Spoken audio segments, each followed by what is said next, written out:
We have a panoramic view of a large city with many skyscrapers and mountains visible in the distance. The main character appears. He is frightened in the reflection of his eye. We see three figures, clearly unfriendly. Three grown men beat a little boy and left him bleeding in the street. The boy looked at these people with an angry and offended look. The tears disappeared, but the blood did not stop.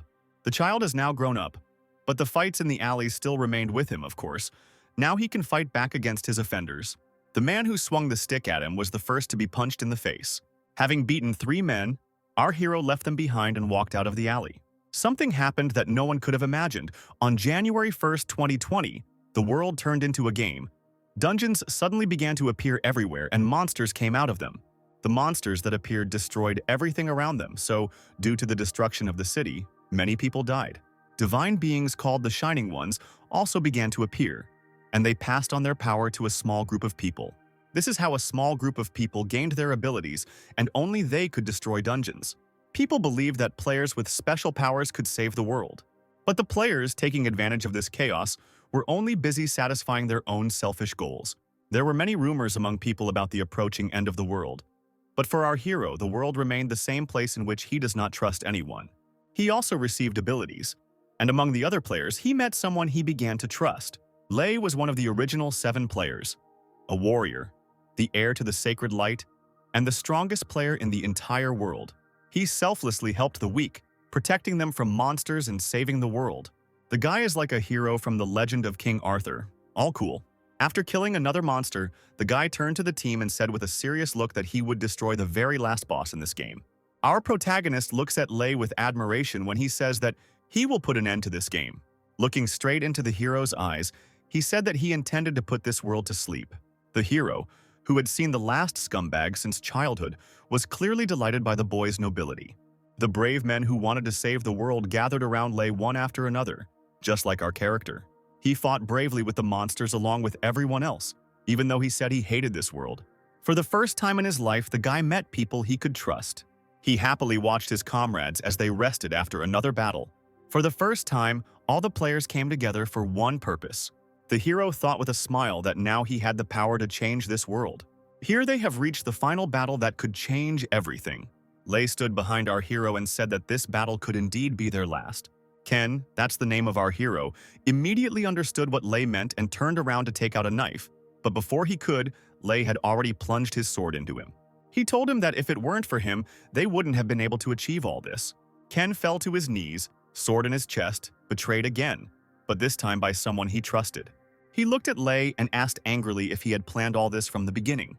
Ken asked why he did this, when suddenly a girl came out of the shadows and mockingly asked him how it happened that he still didn't understand anything.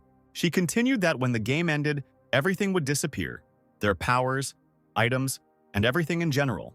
And most importantly, the reason to read them will disappear. Ken angrily called the girl by her name, Paula, when she calmly approached him. Approaching Ken, she whispered that if the game ended, then they would not be able to take over this world. As is usually the case, the crowd favorites turned out to be the villains, looking down on Ken, who was suffering from pain. The betrayal was unbearable for our hero. He was poisoned by his own people, and the leader plunged a sword into him. Ken started coughing up blood. Paula said that it was Balman's curse that had just poisoned him, admitting that Ken was indeed very strong. For others, just the poison was enough to kill them, Paula admitted. Others, Ken asked in surprise, and immediately realized that all his friends had died at the hands of these two. Ken was shaking, and it was clearly from anger, not pain. He shouted that he believed them and wanted to save this world. He and the team risked their lives for this goal, and now they find themselves in their way, so they decide to get them out of the way. Paula haughtily said that it was exactly like that and praised him for his intelligence. Ken listed everyone they had killed and asked what their plans were now. The villains began to leave, and Paula finally said that don't they have the right to rule this world as they please? Ken shouted loudly at Lach that he should just try to justify his actions with his vain mouth. The traitors left, leaving Ken alone to bleed to death. Ken thought again that no one in this world could be trusted, so he died bleeding, with the leader's sword in his chest. A car appeared from which came conversations about the mission, monsters, and money.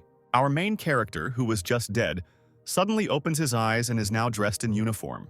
Ken is shocked and asks what is happening because he was killed and he is still alive. In horror, he began to touch the place where the sword was sticking out, but there was no wound. Ken began to remember his past life. There were men sitting around in the same uniform as him. The men were talking to each other.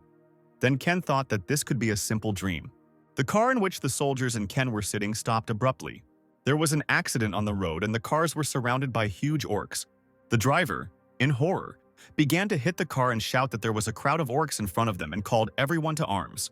The men jumped out of the car and began to aim at the orcs. The enraged orcs saw the boys and all of them began to attack the people. The frightened driver asked the guys to hurry up, but the soldiers themselves were just as frightened when their leader called them. The older man said they were short of bullets, so they should only pull the trigger when they were sure. Suddenly, the whole group froze in horror and surprise froze on their faces. One guy started to exterminate the orcs one after another. Of course, this guy turned out to be Ken, who, despite his confusion, was able to pull himself together and fight the orcs. He began to kill the orcs who kept attacking him. Ken skillfully killed all the monsters single-handedly. The rest of the soldiers could only watch with their mouths open as Ken easily dealt with a bunch of monsters. Ken realized that this was too real to be a dream. He walked sullenly towards the car when the old man called him over. The man started yelling at him that he was a reckless idiot, but Ken didn't react to his words in any way. He understood that this was all real. Ken walked past the man, which angered him. Our hero realized that he had returned to the past while the old man was yelling at him. Ken sat down wearily on the box, putting his rifle aside. We see Ken's anger when he remembers Lei and Paula and what they did to him. Suddenly, a bright light appeared and Ken became a player again. 3 weapon options appeared in front of Ken.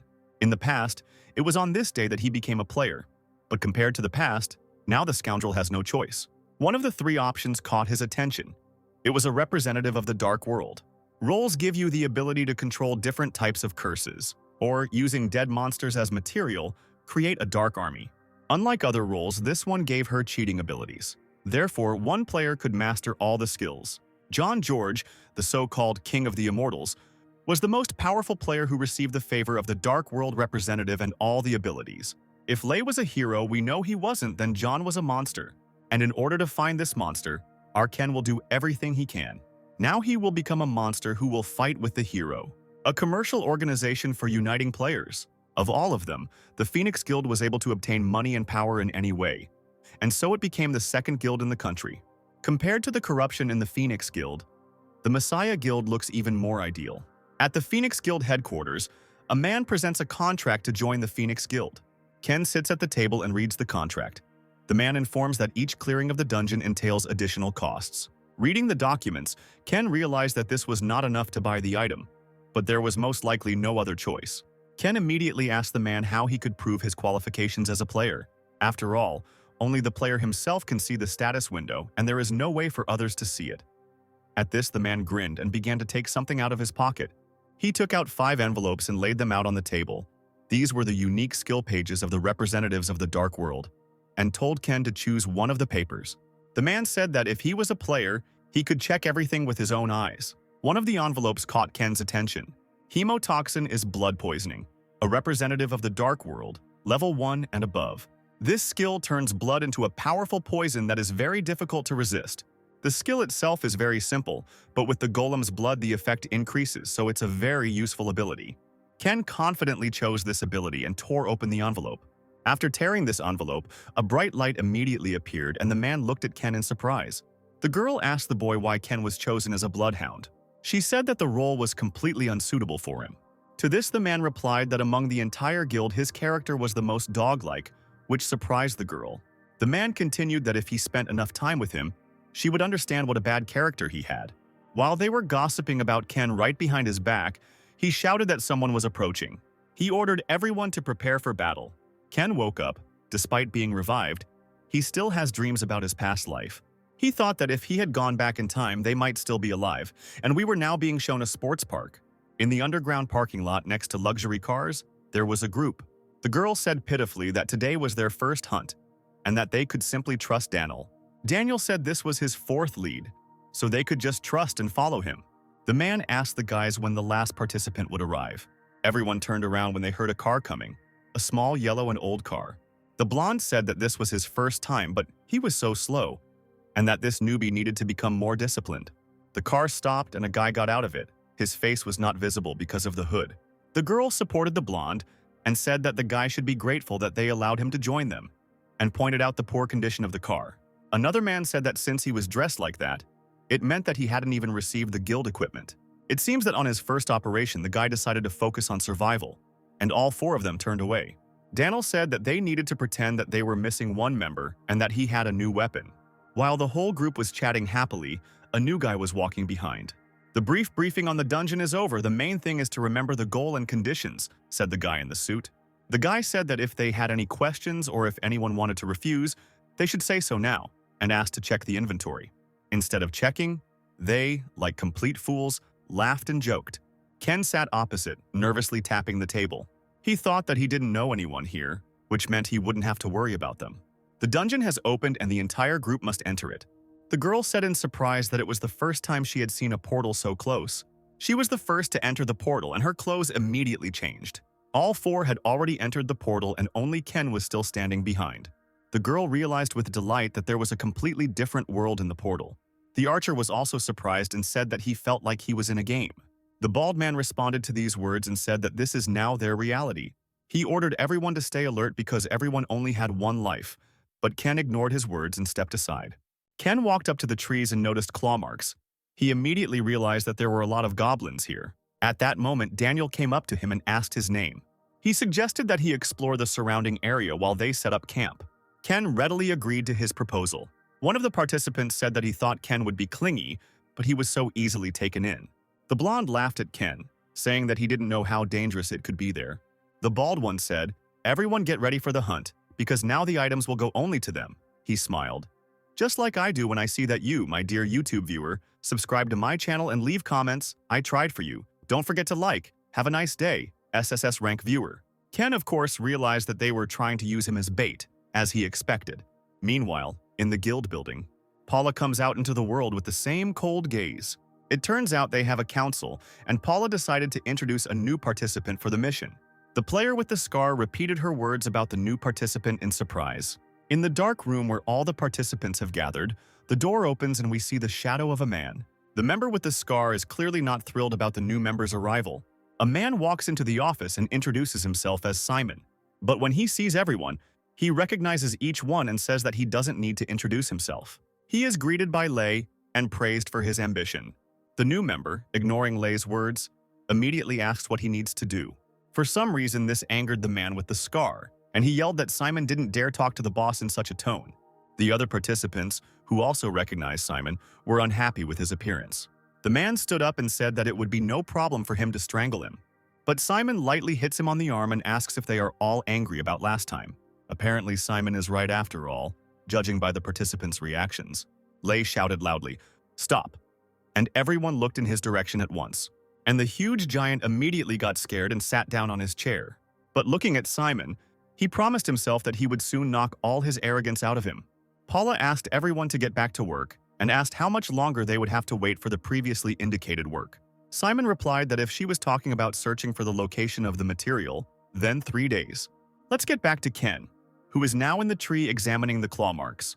He smirked and said that this type of reconnaissance and fighting style was all taught to him by him. In the flashback, where Ken is also examining the tracks and next to him is most likely Simon, who says that the information will help him survive. But Ken asks why he needs information if he can just become stronger. No matter how strong you are, you will always have a weakness, Simon tells him. Ken thought about his words, which had become a lesson for him. Jumping from the tree, he remembered that Simon became a dog for the Messiah Lei. But now this knowledge will turn into a knife in his back, Ken thought. As soon as Ken jumped from the tree, a projectile flew towards him. It turned out to be 3 goblins, who were not as big as the previous ones. Ken began to use his ability and a knife appeared in his hands. Now that he has the ability of hemotoxin, goblins have become Ken's main target. One of the bravest among the goblins quickly ran up to Ken. Of course, Ken attacked the goblin with ease. Despite the fact that goblins are vulnerable to poison, he was able to move. Perhaps the poison had not yet begun to work. The second goblin also began to attack him. Ken threw a knife at him and dealt a fatal blow. Ken easily figured out the goblin's strategy, so he won't have any trouble dealing with them. If Ken drags his feet, they'll only continue to pile up. Ken activated the Goblin King's whip effect. Each goblin has gained an extra 6% fear, and our hero was only glad that he had prepared this whip in advance. In another part of the forest at the same time, the rest of the participants are walking. They behaved rather carelessly, and turning around at the noise, the girl became frightened. A pack of goblins began to run towards them. The goblin ran up to the girl and swung his weapon, but she simply closed her eyes in fear. Opening her eyes, she saw blood and a shadow in front of her. The bald participant killed the goblin and shouted that there was no need to be afraid of ordinary goblins. The others joyfully shouted his name. Daniel! Daniel! He ordered them to concentrate and was glad that he had prepared the long sword. Daniel was only happy. For him, goblins are just bags of meat. But something unexpected happened. The sword got stuck. While Daniel was trying to pull out his sword, one of the goblins ran up and hit him on the head. The entire team quickly became nervous when Daniel fell to the ground. The goblins began to attack more actively, and Daniel called for help. The boys were terribly nervous and afraid, but they still rushed to help. Meanwhile, Ken fought off a bunch of goblins with ease. The goblins were dying one after another, and one of them decided to run away. But Ken quickly threw his whip and caught it. After killing the last goblin, Ken's level increased again. Now, a representative from the Dark World is interested in him. Ken received the attention-grabbing achievement. Only fools swing heavy swords. The goblin's whip was enough. In another part of the forest, the exhausted team was resting after the battle. One of the participants asked what happened to the new guy. Daniel said that he most likely died, since there was no news from him. They started arguing that they needed another participant and that they trusted Daniel. Suddenly, everyone turned around in horror. Everyone quickly huddled together in fear. Ken leveled up again and gained a new skill. And Ken called the reference book. He received the skill of the skeleton warrior. He already had this skill in his hands, which surprised Ken. John George, the immortal king who could control the army of the dead with his own hands. This is one of his most powerful skills. However, this skill was not perfect. Its flaw was fatal, which allowed him to be killed. Only monsters killed directly by the caster's hands could be sacrificed. There were also huge restrictions. Ken tore open the envelope. At least it would save him some time. He thought that now it would be easier to distract the enemy and hunt. Ken decided to use his power and began to suck the life out of the goblin, and all the skin peeled off the bones. The goblin's skeleton rises from the dead. Ken watches calmly. He liked this skeleton, especially the sparkle in its eyes. He stood by the tree and watched as his skeleton raised his sword. The skeleton turned out to be strong. The indicators of magical power in it were too low, and Ken thought about how this could be fixed. Ken thought it would be difficult to use it as a primary weapon. He noticed something next to him. The remains of the players, their rotting bodies hanging like puppets. One thing all monsters have in common, from the weakest goblins to the strongest dragons, is the desire to harm people.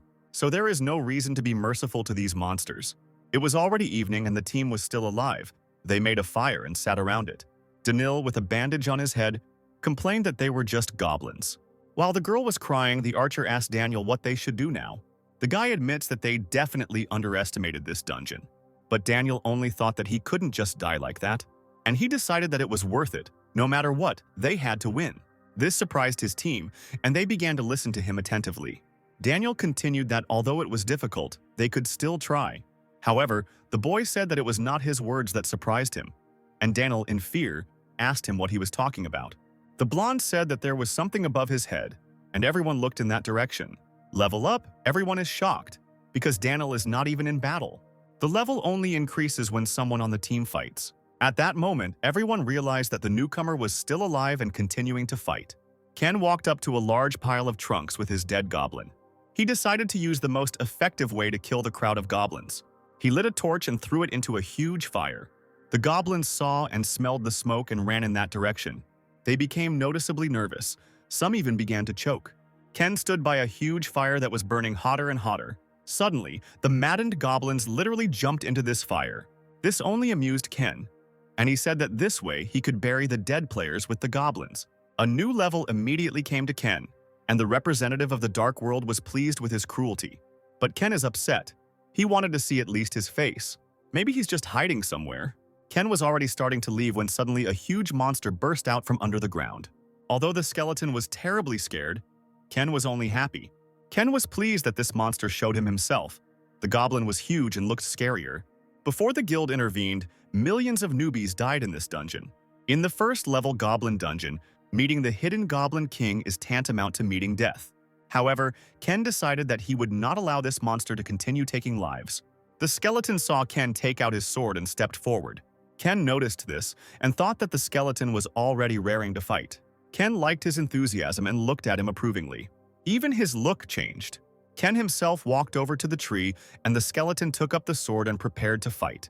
Suddenly, the skeleton ran up to the big monster. Having overtaken the monster and delivered the first blow, he cut its ankle. This moment caught Ken's attention, and he remembered something from their past. We are shown Ken's previous battle, where a huge dragon stood in front of a team of players. While everyone around him was panicking, Ken was urging everyone to attack his legs. If you knock the monster down, you will have a better chance of winning. Ken, of course, was the first to rush into battle. He quickly cut off the dragon's legs. He recognized his own in the skeleton's movements. Ken looked scared. The skeleton continued to attack the huge monster quickly and deftly. Ken recognized this fighting style. He could recognize hundreds of them. After all, the skeleton used the same style as Ken. The fighting power of the skeleton servant, Ken's power affects him. But it is surprising that the skeleton decided to copy Ken's style. Before he returned to the past, Ken could handle almost any weapon in existence. Even in the guild, there were only a few people who could fight Ken one-on-one. The skeleton looked at Ken questioningly. At this rate, Ken will need to reconsider his plan. A table appeared in front of Ken. For the achievements he achieved, he was sent a legendary skill page as a reward for his efforts. Legendary shooting range. Ken was happy with this skill because he didn't expect to get it so soon. The soldiers on the towers shouted at once that the dungeon was cleared. The guy who sent them there wasn't very happy about it and ran to the entrance. Everyone gathered around the portal as a team of players emerged from it. The players returned, and they had only been in the dungeon for a day. The dungeon was cleared in less than a day, and the guy asked in surprise if this was even possible. The ambulance was already waiting for the players. Danil sat down on the couch, and the rest of the players stood nearby while the guy ran towards them. He said that he was glad that they all returned alive when he approached them. He noticed that another member was missing and asked them about Ken. All four of them hung their heads in shame. The guy decided that since he was not with them, he was most likely already dead. Suddenly, someone shouted that another person was coming out, and everyone turned to look in shock. Of course, it was Ken, who emerged from the portal in perfect condition and walked past everyone. The guy ran towards Ken and asked him to stop. The players looked at Ken in surprise, and Danil asked what kind of dirty tricks he used to clear the dungeon. The guy was covered in sweat and was asking Ken about something while he looked at him sullenly. For some reason, Danil got angry. He probably thought that he had been deceived. Now everyone looked at him and wondered who he was. On the building's big screen, the news was shown, talking about the greed of the players, which was increasing every day. According to the analysis, the dungeons can only be cleared by players, so they try to abuse their powers. But even at this time, the Messiah Guild cleared the 5-story dungeon without any effort. The host says that Lay saved the world again. After successfully clearing the 5-story dungeon, the guild's sponsor, the Han Corporation, saw its stock price rise sharply. Daniel picked up the phone and cursed the freaks from the Messiah. Then he angrily put the phone on the table and continued that all the news was only about them. Because of the Messiah, the players look like freaks who do everything only for money. A friend consoled him, reminding him that they were not the first to go through all this. The man asked curiously what happened in that dungeon. He said pitifully that because of Ken, they all almost died, despite the fact that he cleared the entire dungeon single-handedly. He pointed to the bandage on his head and said it was because of Ken. Said Ken wanted the new items so much that he even ran into a crowd of goblins. Liar. And in order to save him, he ran after him. And this happened. To this, his friend said that he must be punished. But the bald man said that Ken only needed that money. His friend said that his action was wrong and he should be punished. We are shown a board with various information.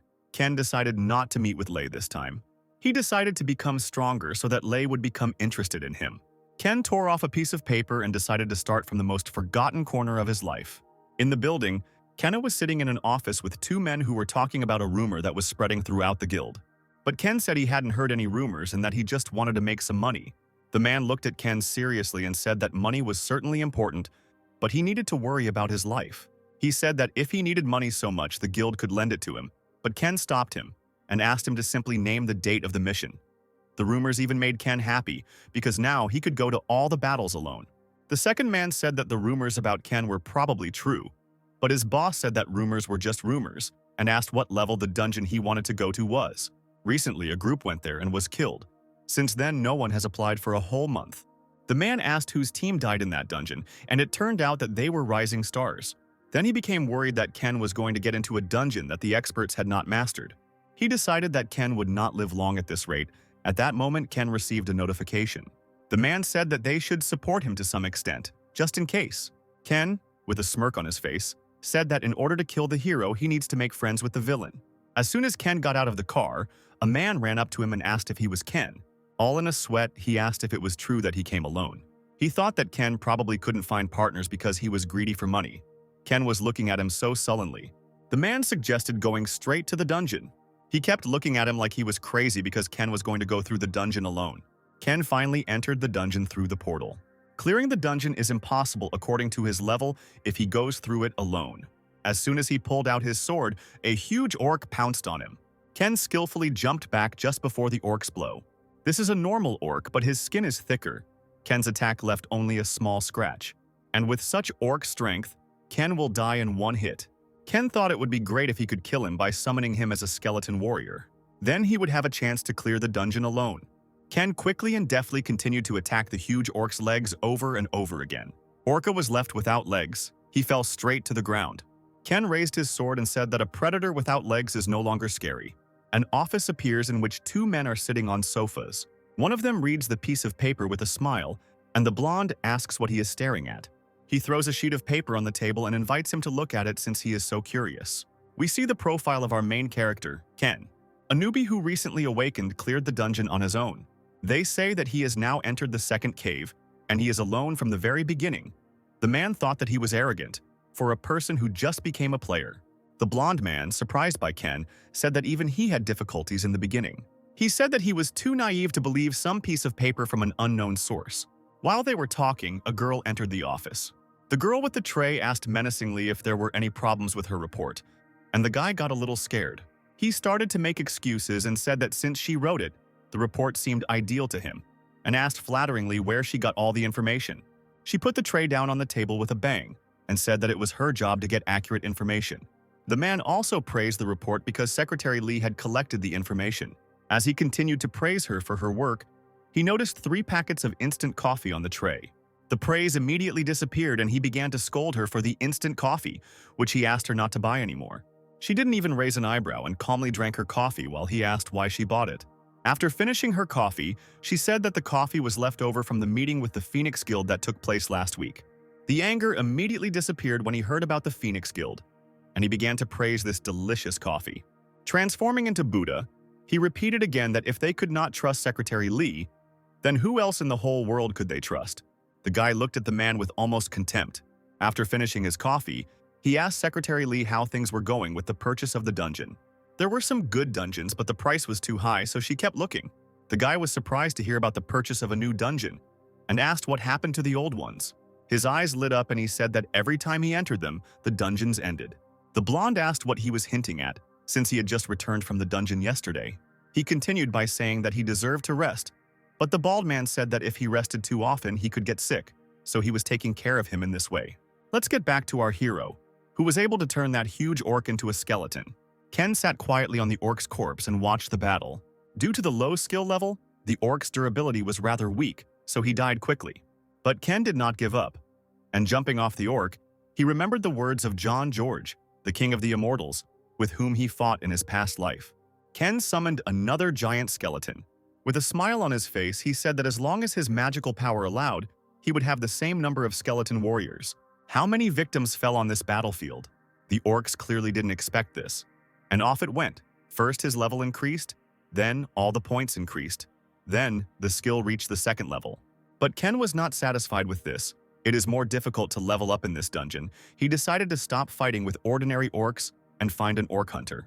He crouched down and began to scribble, thinking out loud that as a creature who hunted alone, Ken thought he would lead the pack. But it seems like he doesn't hang out with bands, so that leaves only one thing.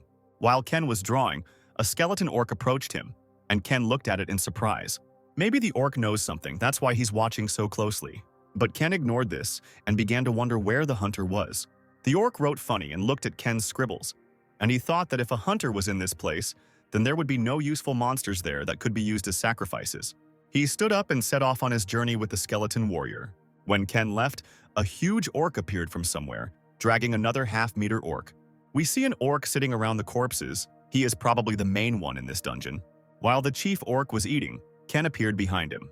The dungeon boss is stronger than the others, so Ken prepared his bow and decided not to engage him right away. If only Ken could pierce his body with an arrow with poisoned blood on the end. Skeleton warrior Kina headed towards the dungeon boss with a sword. He immediately noticed him and ran to attack him. The skeleton and the boss began the battle. While the skeleton was holding off the dungeon boss, Ken stepped forward and drew his bowstring. Ken knew full well that his skin was thicker than the others, and he needed to hit his one weak spot to kill him. Ken fired his bow and the arrow hit the boss with great force. The arrow hit the orc right in the eye with such force that he fell to the ground. The main boss was very angry, judging by the look in his eyes. He pulled out the arrow and threw it on the ground, the poisonous blood affecting the orc. The weaker the point of impact, the faster the poison spreads. Thanks to the poison blood skill, the orc's health will gradually decrease. The second level of the poisonous blood skill will not increase the chance of a fatal outcome. But this effect is quite enough. The skeleton warrior raised his sword when the orc fell to the ground. It's all over with him. The skeleton warrior killed the boss of this dungeon. Ken was able to defeat the boss. Ken approached the pile. It seems the orc ate everything that was in his way. Perhaps among this pile there are players who could not pass this dungeon. One of the skeletons caught Ken's attention. This injury was definitely not inflicted by an orc. From his appearance, one could tell that he was attacked from behind by someone who was used to killing in dungeons. It is not yet clear whether this was a deliberate murder or not, but if they are part of the Phoenix Guild, then in principle, for money, someone could even commit murder. There was very little time left in this dungeon, and Ken again began to think about how to find this guy. If Ken finds that guy, it will bring him closer to Lei's enemy. There was something shining inside the cave. Because of the darkness, Ken did not immediately see the cave, and he decided to see what was inside. As Ken walked inside, he thought that only one person could have come in here. Inside the cave sat a skeleton, hugging his sword and pressed against the wall. Ken noticed that the skeleton was not as damaged as the others, and the weapon was surprisingly clean. This means that while his comrades were dying, he ran away and counted the days until he himself died. An act worthy of the Phoenix Guild, it is better to die in battle than to wait for death. The skeleton belongs to a rising star of the Phoenix Guild. There is no more suitable place in the world for the grave of such a person than here. As soon as Ken got up to leave, something fell to the ground. It was a diary. It seemed like there was something important in it. It turned out to be Weston's group's blacklist. Ken was very happy about the find. He was lucky today. In this dungeon, Ken achieved legendary rank. Ken received the Eye of Anubis as a gift. With this skill, he has the ability to look into the past of the dead. He tore open the envelope. Maybe he was unlucky in his past life, but not in this one. They say that dead people can't speak, but now apparently they can. Ken touched the skeleton to see its past. With his new ability, he can do this, his eyes glowing bright blue. The Eye of Anubis is activated. It doesn't look very nice. Ken saw the guild members screaming for help. The guy ran away and hid in a cave in terror, repeating that he couldn't die. Hunting for people, players began to kill each other instead of orcs. A coward who runs away from a real battle calmly kills one of his comrades. The last person Ken sees in his vision is Vincent, the main man in the guild. A bright light burned in Ken's eyes as he used his new ability. Throwing the skull to the ground, he grabbed his face. It must have hurt. These were the memories of a dead man. It seemed he had a painful past. Ken spent more magic power than expected, but at least his preparations were complete. If he uses this information and the list he found, he will be able to get closer to him.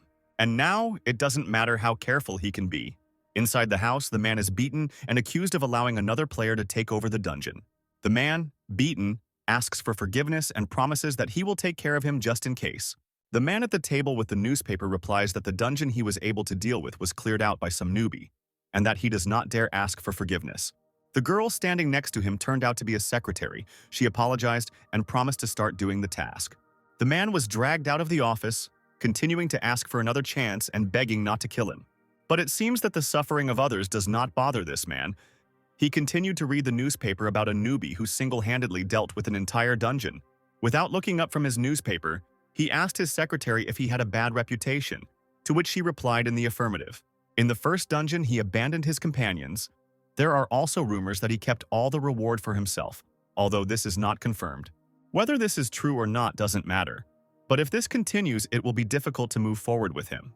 The man received a notification and pressed the button. The man reported that a guy named Ken had requested a meeting with him, which didn't surprise Weston much. In another room, a guy is giving the assembled information about the dungeons.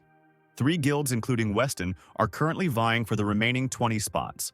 The biggest problem is that even if they divide each faction into 6 seats, there will still be 2 seats left. Since it is a rank A+ dungeon, the drop rate of rare items is higher. Moreover, since it is a single-floor dungeon, the efficiency is also good. That's the whole argument. Most likely they will not give in to each other. Each one is filled with self-confidence. The man loosened his tie, irritated by the news. He asked if anyone outside the faction had applied for the remaining seats. They can be understood? Who knows what can happen in the dungeon? When suddenly the man received a call from Vincent.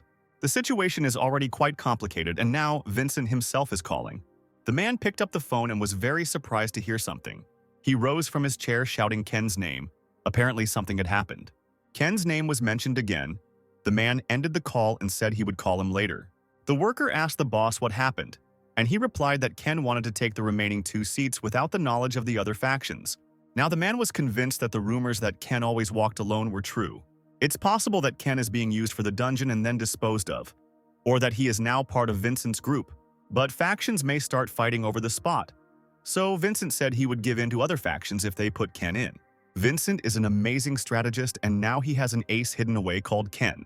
In fact, sometimes it is better to retreat in order to get the greatest benefit later. But now, it is more interesting how Ken got to Vincent.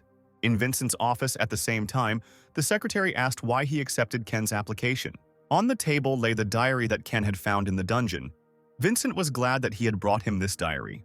Moreover, Vincent decided that he could manipulate him and then throw him away at any moment as soon as he became useless. An hour ago, Vincent was waving the diary in front of Ken.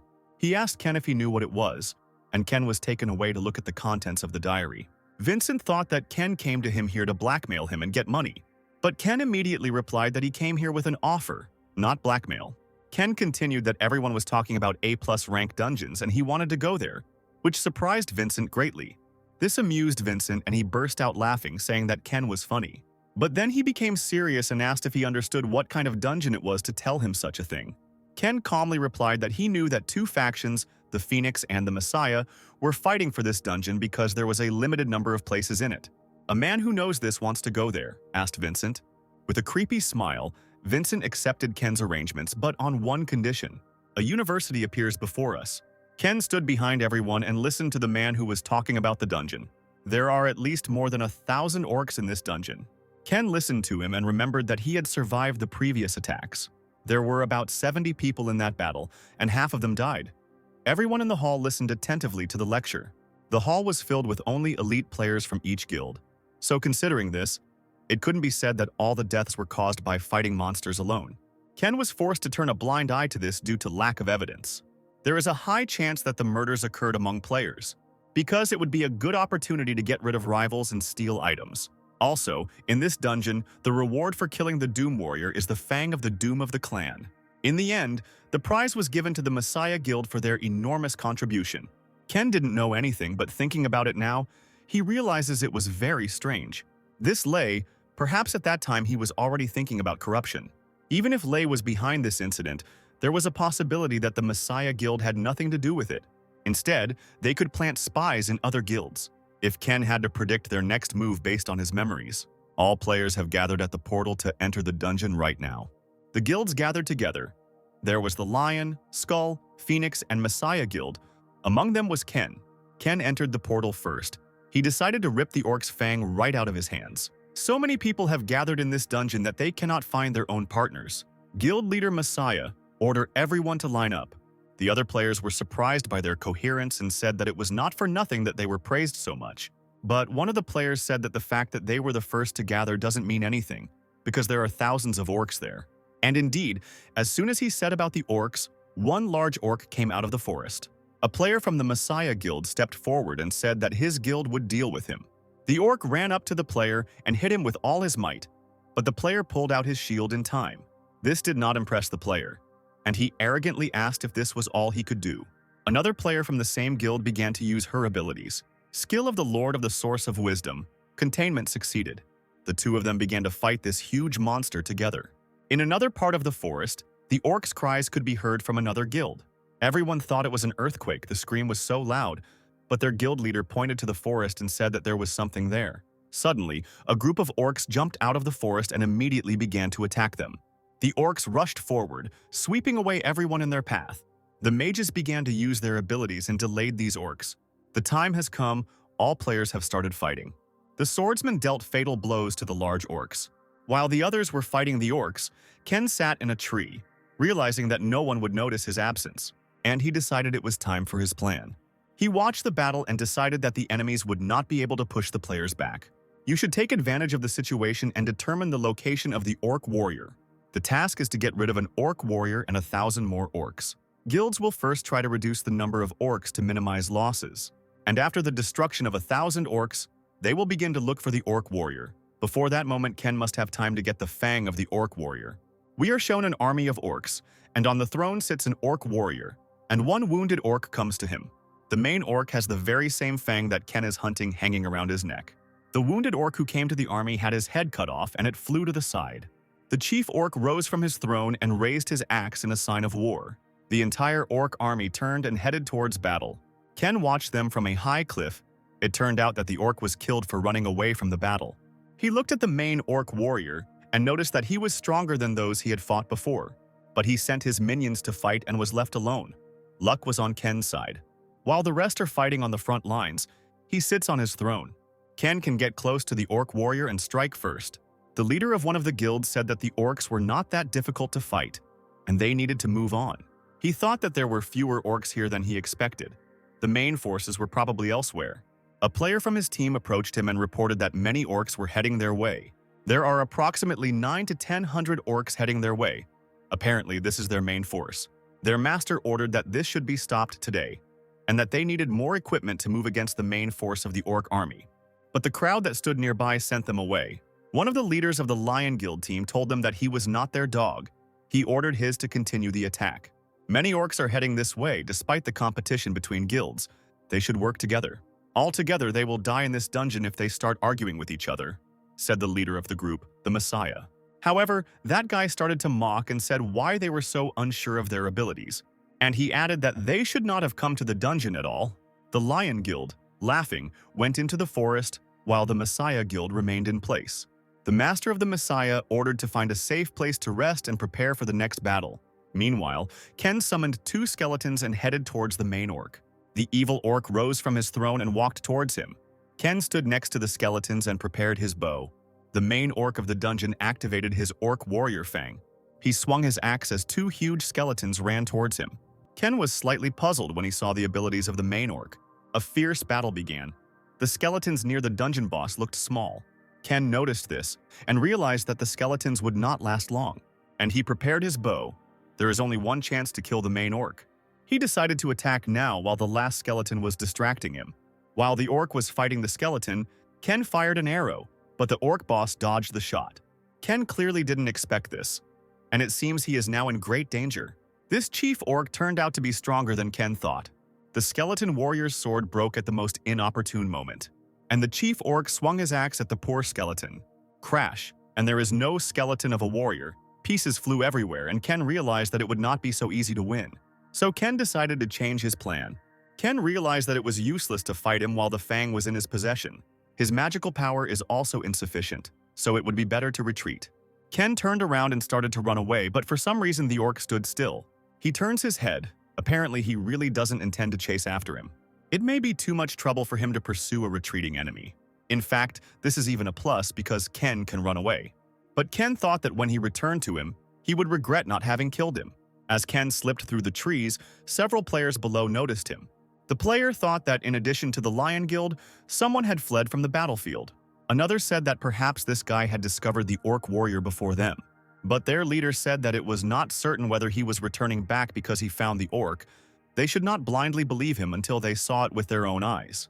The item dropped by the boss must belong to the Lion Guild, the leader said. Suddenly, one after another, the players began to fall to the ground. No one has heard anything about other monsters appearing here except orcs. But now he stands alone in a forest teeming with monsters. Left alone with the monsters, he shouted at them to come out into the light.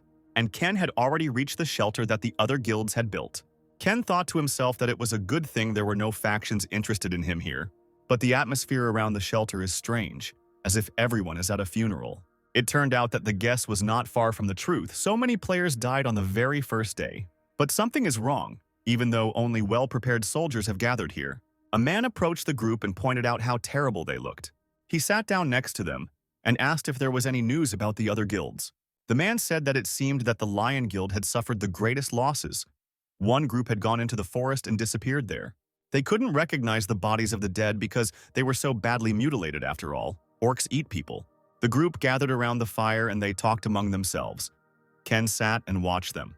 They continued their conversation, saying that this whole dungeon was strange. If this had been a normal mission, there would have been casualties, but there were still more survivors. The man said that human life should be put above objects, and Ken stared at him. Even though they were in an A+ rank dungeon, the chances of so many groups being wiped out in one day weren't that high. There is definitely something behind this mission. Ken's plan could fail if the soldiers become weaker. Ken decided to work harder from tomorrow, and so the morning came. From early morning, a crowd of orcs headed towards the players. The players are terribly scared, because the orc attacks do not stop.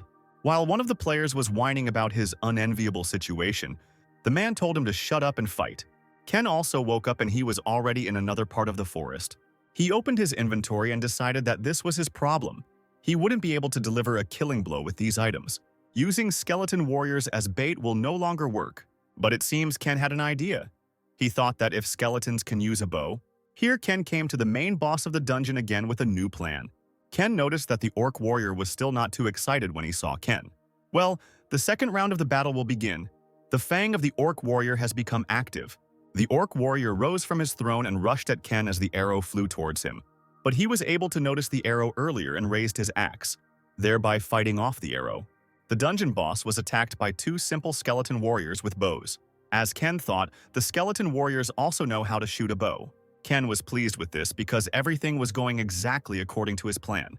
While the orc boss was fighting Ken's warriors, he was distracted and gave Ken a chance to attack him.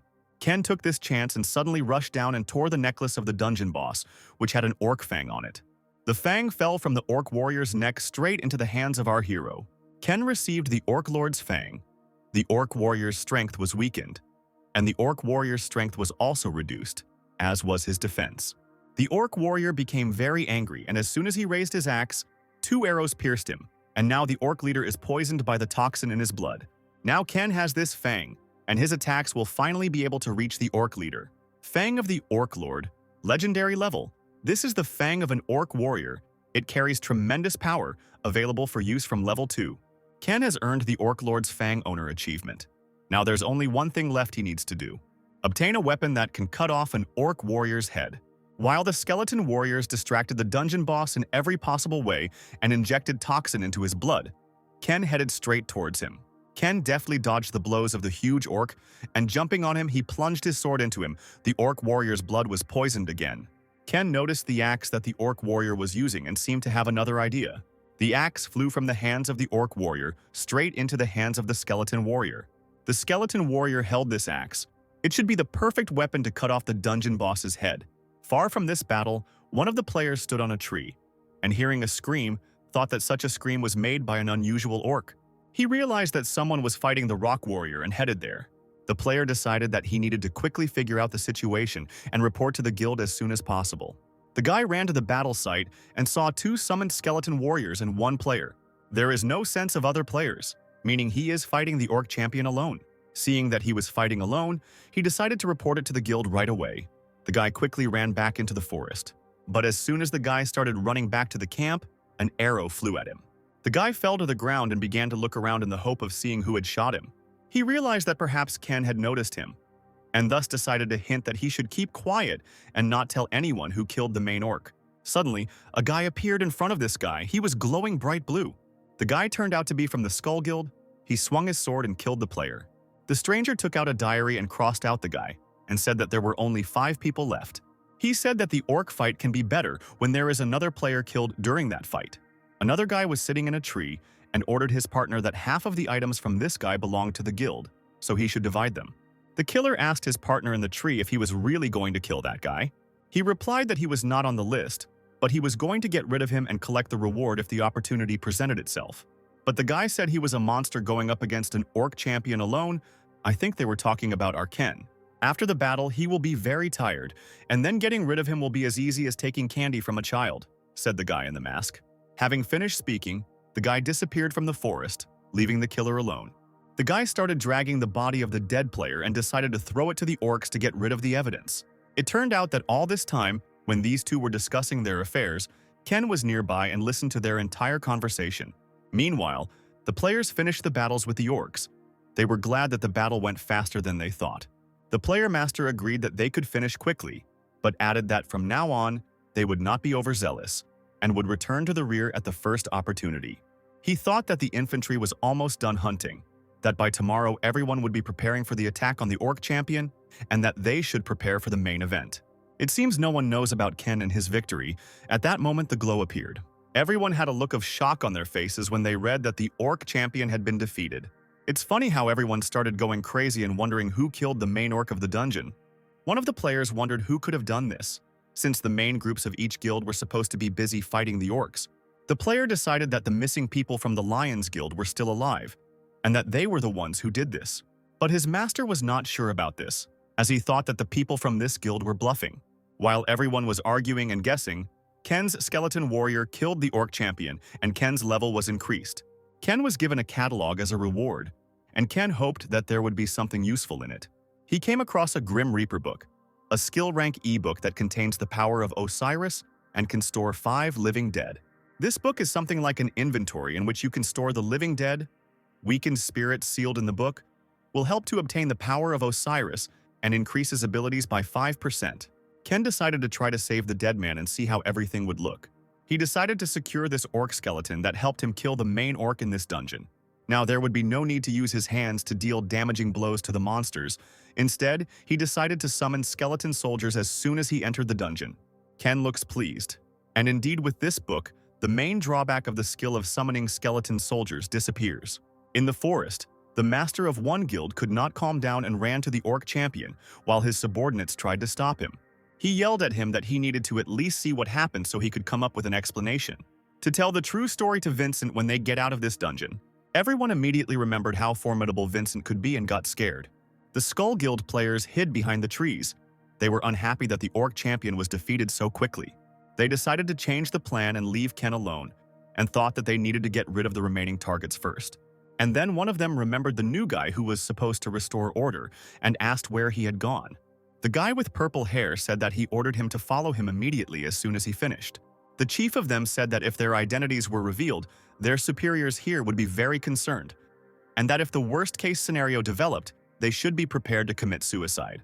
Time was running out. He ordered them to act as covertly as possible. But suddenly, he heard someone approaching them and turned around. This is their newcomer, but why is he running towards them with such noise? This made them wary. Behind the guy stood 2 skeleton warriors. It was not their partner, but Ken running towards them. The guy thought that the fool went and provoked Ken and brought him here. He yelled at him for bringing them here. Now they would have problems. The purple guy said that because of this stupid newbie, their location would be known. But their master thought that if the battle dragged on, it might attract the attention of the other guilds. And if that happened, it would be all over for them. Even if he had to leave the mission unfinished, he had to get rid of this guy. But by the time he turned to tell his men to prepare for battle, they were attacked. The entire team was lying on the ground, and their leader decided that the newcomer had betrayed them. But surprise, surprise, as I thought, it was not their newcomer, but Ken. It turned out that Ken killed that guy. And when he looked at his memories, Ken realized whose fault it was that only half of the people survived in the past. But in this guy's memories, Ken couldn't find any information related to the Messiah Guild. Even in the past, this guy was listed as missing, Ken recalled. Then Ken decided to visit the Skull Guild, so he changed into their clothes. Ken was lucky enough to discover the connection between the Skull Guild and the Messiah Guild. But first, he decided to finish things with the Orc Champion. I want to draw attention to the fact that Ken buried that guy before leaving. The Skull Guild leader clearly didn't expect this outcome. Ken thought he was lucky today, since all the guys from the rookies' memories were gathered here together. Ken sent his skeleton soldiers to the regular players. Look at the skulls, so that they would kill these freaks. And he himself headed towards their leader, who noticed how Ken killed without any hesitation, which meant he had definitely killed before. The team's foreman stated that, although he didn't know who this guy was, Ken certainly wouldn't learn anything from him. He thought that even if he got out of here alive, he would only be a hindrance to his leader, and decided that there was only one way out of this situation: suicide. The skeleton soldiers had already killed those guys, and Ken thought that he had gone so far in vain, committing such a useless act. Or maybe it's the other way around and Ken should be grateful to him, because he just proved that he has the information that Ken needs. Ken activated his Eye of Anubis and heard people saying that these great changes that were opening up to the world would give Japan an opportunity to move forward. We will cooperate with Lei from the Messiah Guild to lay the foundation and then spread our influence, the voice continued to say. Two men were sitting at a table and one told the other to go to Korea and become a member of the Skull Guild and dedicate himself to serving his native country. The man continued that if they could take possession of the dungeons and items in Japan, including everything that appeared in Korea, they are going to recreate an empire even more powerful than before. He was going to introduce him to the people who would guide him on this difficult path. Representatives of Japan's elite who would help found a new nation. Two men entered the door and the player immediately bowed to these two. They turned out to be two masters. One of them was an archer and the other a swordsman. He was glad to meet. He was told that there was one guy who needed to be taken out when the A+ dungeon opened. Korean dungeon broker, Sally is a good guy, but apparently he got in the way of his Japanese brokers, and now they have to get rid of him no matter what. In Korea, there was also a talented broker named Oven. Ken finished watching the guy's memories and managed to become disappointed when he hoped that the reason would be something else. But it seems that it was all about vanity. This caused disgust in Ken. It can be understood. Even in the worst times, we trusted each other and fought together, Ken thought out loud. He was very annoyed. It turned out that the Master Swordsman and Master Archer were familiar to our main character, and apparently they betrayed him. Ken remembered how before his return, he conquered many dungeons with them, always moving forward to save the world. Ken wanted to be like them. For our Ken, they were not only his teachers but also his moral support. Now it is clear why he was so angry when he saw them in that man's memories. They were dear comrades to whom Ken could trust his life. Even in the harshest battles, Ken trusted them, so he thought before. But it turned out that they shouldn't have been trusted either, because they were no different from Lei, and this time, Ken couldn't allow them to do what they had planned. They said their next target is Oven, the dungeon broker. He must be pretty talented to be on the blacklist. The fact that he is not in his memories means that the assassination was successful. If people from that group take his place, Lei will benefit from it. As long as he remained on the blacklist, the attempts to get rid of this guy would not stop. They would find him like moths find a light, and Ken decided that maybe he could find a way to weaken their group. Ken decided that he also needed a broker who could find dungeons for him, so things weren't going so badly. So Ken finished his business and decided that he should start preparing to enter the dungeon. Two guys were sitting in the car and they were talking. One asked if it was always so quiet near the gate. The second sat quite calmly and answered that there was no chance that a monster would come out of the gate, so there was only silence here, and maybe, as soon as they cleared the dungeon, chaos would begin here. So he suggested that he rest until then. The younger guy said that everyone would probably interview the players once they cleared the dungeon. But the older guy sullenly replied that chaos would break out, because the players would fight each other for items. The guy asked in surprise why they were fighting each other, and the man replied that except for the Messiah Guild, everyone would be trying to get at least one extra item. But in any case, nothing had started yet. So he suggested just sleeping, because they wouldn't have time to rest soon. When the guy distracted his boss again, the boss yelled at him and asked why he was so annoying. And at that moment, the gate lit up. Ken came out of the gate.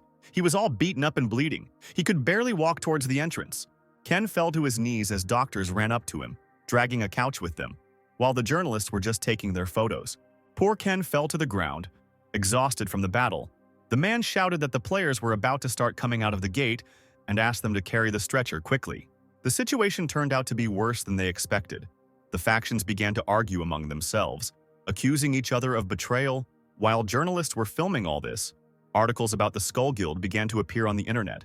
People wondered who killed the main orc champion. The missing dungeon reward caused a fight between the guild members. Vincent crumpled the newspaper in his hands and angrily asked how they couldn't find the bastard who defeated the orc champion. The guys who were on Vincent's team were apologizing to him, when suddenly one of them said loudly that he would do everything possible to ensure that this would not happen again. But this did not calm him down in any way, and he continued to talk about how he was going to compensate him for the time and resources he had spent, and also the disappointment he feels now. "This is not a charity business where I can give endless chances to insects like you," Vincent said as he looked menacingly at the guys. Vincent ordered them to give him back 5 times what he had invested in a week. It would be better if they did it while Vincent was giving them this chance. When the whole team left, Vincent asked about Ken, if he was being treated in the hospital, and the secretary replied that he was injured in the dungeon, so he was in the hospital. Vincent was disappointed. He decided that he had no useful person left and laughed at Ken, who was injured in a one-story dungeon. The girl said that she learned from Ken that he was not injured by a monster, but perhaps was attacked by members of another guild. And Vincent said to clarify this, but she said that over time the truth could be hidden. So it was better for them to hear the story directly from Ken. Vincent then ordered her to go to the hospital and asked if he would stupidly blab about it to other people, but she assured him that she had taken care of it. A guy in a suit came out of Ken's room, bowed and said that if he remembered anything, he should call the guild. The guy said pitifully that Ken couldn't remember anything, and wondered if everything was supposed to happen exactly like this. Then why did Vincent himself ask to be included in the team? Vincent himself also came to the hospital and, noticing the face of the guy he had missed, realized that Ken was keeping his mouth shut. He calmly walked into his room and greeted him and asked Ken how he was feeling. As soon as Vincent sat down, he immediately started talking about the Skull Guild. He said that he didn't have much information on them, but it made him suspicious. Ken said he saw them attacking the orc champion, but the fact that they were all killed means the items were stolen by another group. He continued that the last thing he saw was them using the Silent Hunter skill, which was stealth. Vincent said that he knows about this skill. It allows the one who uses it to completely hide, and said that it is now clear that the target of those guys was the orc champion, as well as the players. Ken said that if it weren't for his blood poison skill, he would have died right there and then. That if the one who attacked him hadn't been exposed to the blood he spilled, then he wouldn't be here now. Vincent said that Ken was just lucky, since all the guys from the Skull Guild were destroyed, then no one except him witnessed this incident. But Ken replied that although it was true, he should be careful for a while. And he asked if the Phoenix Guild had managed to get anything from the dungeon. But Vincent was angry remembering this, because he had lost so much because of the guys from the Skull. Vincent thought that he couldn't just leave things like this and that he needed to dig up more information on the Skull Guild to reduce his losses. He decided that what Ken had told him was much more useful than he had expected, so he asked what Ken wanted. Ken pretended not to understand him and asked what he was talking about, but Vincent told him to stop pretending to be innocent. He continued that maybe Ken was spying on the players because of their deal, but he didn't come to him in the first place because he wanted something from him. Ken remained silent for a moment and then said that if Vincent didn't mind, he would like to find one person. Vincent asked who he was talking about, and Ken told him about a broker named Owen, who was famous in his field, but Ken couldn't find him because of his limited connections. The guy's name didn't surprise Vincent, and he gave Ken some advice, saying that if he got a call from an unknown number, he should pick up the phone. After these words, he headed for the exit, but added that he was an arrogant man who picked his own clients, but he was definitely a professional. Vincent warned Ken to keep everything that happened to him in the dungeon a secret, and if rumors spread, the situation would only become more dangerous for him. Ken said that he understood everything himself, and Vincent said goodbye to him and left his room. After Vincent left, Ken got out of bed and thought that everything was going according to plan, even if Vincent didn't trust him completely. Vincent doesn't know anything about the connection between the Messiah Guild and the Skull Guild. Once he starts digging information on them, Lay, as well as the Master Swordsman or Master Archer, will turn their attention to Vincent. Leader Vincent, who doesn't know that Ken inflicted these injuries on himself, will have to suffer a little. And while Lay and Vincent compete to see who is more nervous, Ken will be able to focus on improving his powers. It is not surprising that Ken inflicted these injuries himself. Then, in the car, Vincent said that despite the fact that the Skull Guild is quite large, they do not have any sponsors. And this can only mean one thing. This means they make money transactions by selling items abroad. Vincent decided he needed to explore the black markets outside of Korea so he could meet the traders who were doing business with these guys. He felt that these traders were birds of a feather, and Vincent was quite confident in his plan. So Ken left the hospital and was worried because they should have contacted him by now. But everything was quiet for now. Just at that moment, Ken's phone rang, and Ken happily answered the call. The voice on the phone said that he heard something and that Ken apparently wanted to make a deal with him. So this must be Owen. Ken said that it was, and that he needed more dungeons. The guy replied that maybe he would arrange everything after seeing his skills. Skills? Ken asked. But Owen said he would send the details in a message later and turned off the phone. So it's true that he's picking up clients for himself. Even though it's a one-story C+ rank dungeon, it's weird that he's using it as a test. But it would be good for Ken if he made a deal with him. The guys we already knew appeared in front of us again. The blonde asked who he had called, and the man replied that it was a new contender for the title of buyer, whose number he had received from Vincent. The news made the guy angry, and he said that it had been a while since the last incident, and that if it was someone trying to kill him. But the man replied that he didn't care, and that they could have a truckload of these guys, they would still be useless. The guy interrupted and said that he didn't like that this new guy was from Vincent. He walked up to the locker and said that the guy would be useless if he didn't pass the test, and even if he tried to kill him, as long as he had the necessary skills. One day we'll be able to destroy all the dungeons and this game will end, and that's the kind of guy they need, he said, and threw the phone into the pile of others. The guy suddenly lit up and told his boss that if he was looking for this kind of guy, he was right here. But the man said that he still had a long way to go, because he couldn't even clear the dungeon alone. He sent Ken to the Cobalt dungeon and decided to see how he would cope with this task. The guy was surprised and asked if he thought it was too much, but the man calmly replied that he had not forced him to do anything and that he could give in if he wanted to. These words only convinced the guy that his boss was a rather strange person, and he decided to remind him that he had a high metabolism and was already hungry. The man yelled at him, saying that he had already ordered and eaten tons of food just moments ago. And at that time, Ken arrived at his destination. Ken got out of the car and said that the Cobalt dungeon would not be easy for an ordinary player to pass alone. He was surprised by this choice because he might not earn money from this deal. He went down to the portal and it seems that the task is really difficult, but only for others who do not know how to defeat the kobolds, and not for him. A man watches Ken through binoculars and reports where he is. This person turned out to be the secretary of the bald man we saw earlier. She reports on the radio that Ken is already approaching the portal. The man and the boy were surprised that Ken was already at the entrance to the portal when the girl asked if she needed to turn on the timer now. This amused the man, and picking up the radio, he asked her if he had prepared anything for going through the dungeon. She replied that he didn't seem to have brought anything special with him, and the man found this strange. When the guy heard this, he called Ken crazy, and he added that maybe he hadn't prepared anything because he was too self-confident. Or maybe this confidence wasn't a bluff, the man thought. In the Japanese restaurant, there was talk about the guild, that they still didn't fully understand the current situation, and that the Messiah wasn't a big problem. Someone asked not to say that, and to calm down his anger, there were 3 pairs of shoes at the entrance. The young man from the Messiah Kim Guild continued that it was so hard to predict what might happen in the dungeon due to the huge number of interfering factors, and it was a pity that they returned empty-handed, but at least the damage wasn't that great. Not that great, the man asked him, adding that 5 of his students had died, and he believed the damage was not that great. The guy was clearly scared and regretted his words, and began to justify himself to him. The man asked the boy what Lay most likely knew about them, about their connection with the Skull Guild, because that was why he offered a job related to the A+ dungeon to them first. The guy from the Messiah Guild realized that he had told more than was necessary, and the player continued and said that of course, as he had said, no one could know about things that could pass into the dungeon. However, isn't he trying to say that their people were destroyed along with the orcs? The guy immediately apologized and said that he should have thought twice before saying such things, and that if they gave him a little time, he would investigate. But the man with the scar said that there was no need for that, because they themselves had already started the investigation and invited him to have a drink with them. The boy raised his glass, and the man continued that despite the current state of affairs, they were all allies, and that he just wanted him to understand how deeply they were offended. And if there are any disagreements between comrades, a glass of alcohol will help with this. If they are comrades, of course, the 2 Japanese went out and left, leaving the poor guy alone with the alcohol. The guy himself thought that he had underestimated the master archer, the master swordsman, and he needed to quickly come up with another plan, right now. The craftsman went out onto the street, where a car was already waiting for them.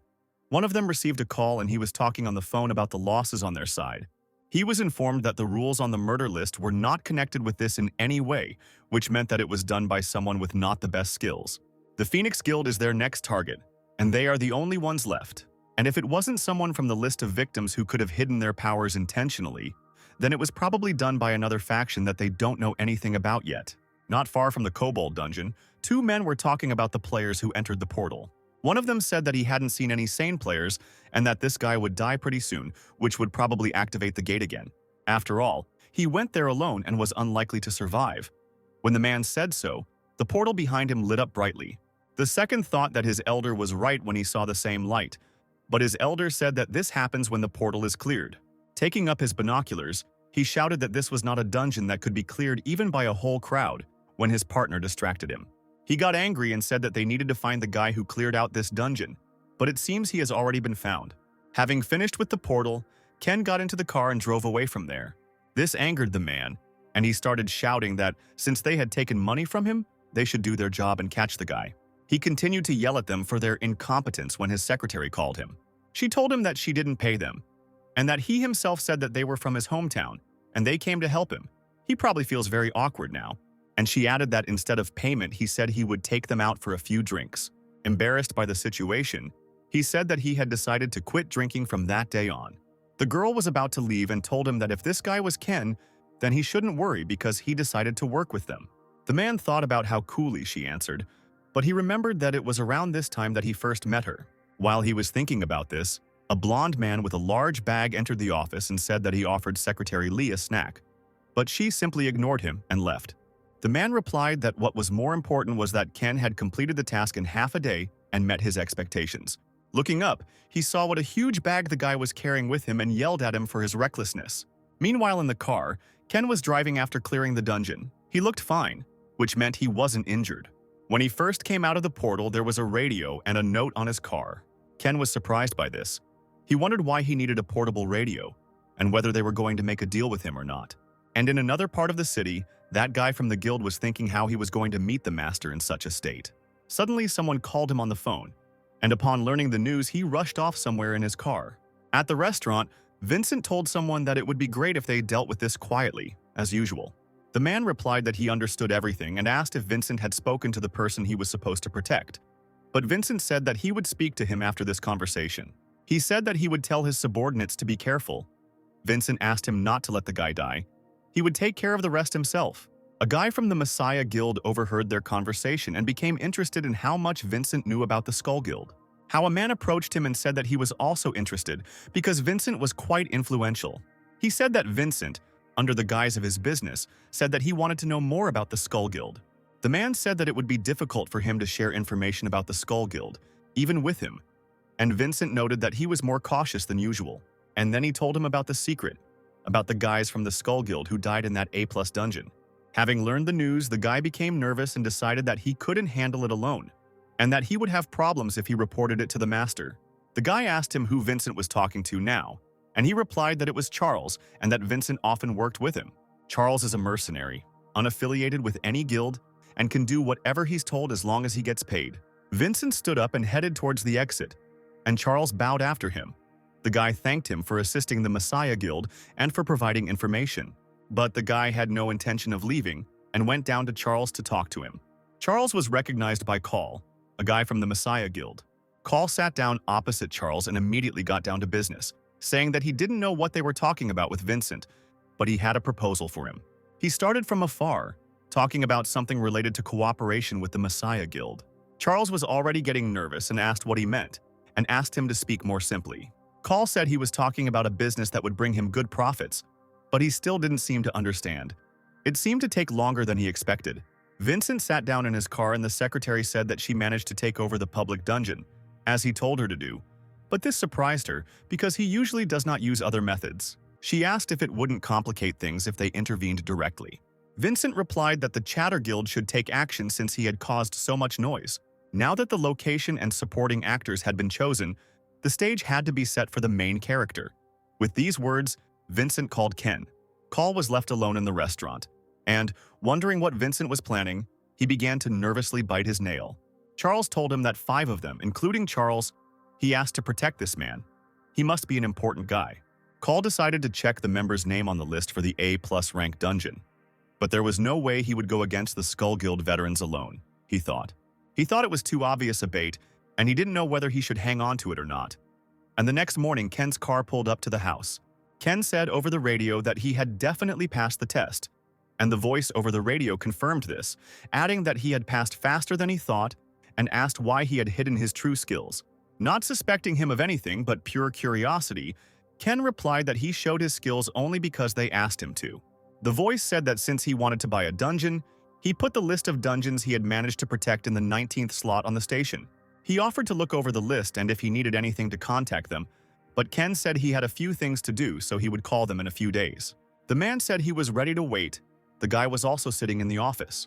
The guy asked if his boss was really going to make a deal with this guy, and that he had a gut feeling that this guy was dangerous. But the man said that his gut feeling had ever been right, and even if it was, being a broker was risky in itself. Ken sat in Vincent's office and asked him why he wanted to use him as bait. Vincent started to say that he didn't know what rumors were going around about what they had talked about, but it was only a matter of time before they reached the Skull Guild. He thought that Ken was scared now, although he didn't care. He said that wouldn't Ken have lost his life if he had just sat there and done nothing? Vincent specially hired a couple of experienced guys and asked them to trust him and enter the dungeon with them. Ken said that his life was on the line, and maybe there was some reason why they had to do it this way. Vincent said that he was of course sorry, but he had several debts to these guys, and he was the kind of person who could no longer be indebted to anyone. Ken replied that he understood, since nothing could be done about it. Instead, he would like to increase his fee. Vincent decided that Ken had taken the bait. The secretary raised the envelope to Ken, saying that the boss had prepared something for him. Vincent said that if he became stronger than he was now, his survival rating would also increase. Ken left the house and thought how ridiculous I had sounded sorry. From Vincent. Before his objection in the past, Vincent met with the Japanese faction, and that it all ended with him going down the path of betrayal was an opportunistic outcome, Ken thought. Ken didn't imagine that he would give it to him as a gift. Vincent turned out to be more useful to Ken than he himself thought. A group of players gathered in the forest, and one began to whine that with such a rating, it would all end with him only paying off debts for the rest of his life. Their leader shut him up and said that Vincent just threw them here. But the players started complaining that it was unfair, and definitely not their fault, that they didn't know who did it. He yelled at him that if he had time to whine, he should spend it killing monsters. In the evening, Charles called Vincent and discussed his plan. But as soon as he finished talking to Vincent, and he asked that he just needed to hand Ken over to them. He added that he felt they had given him too little, considering they were losing an important client.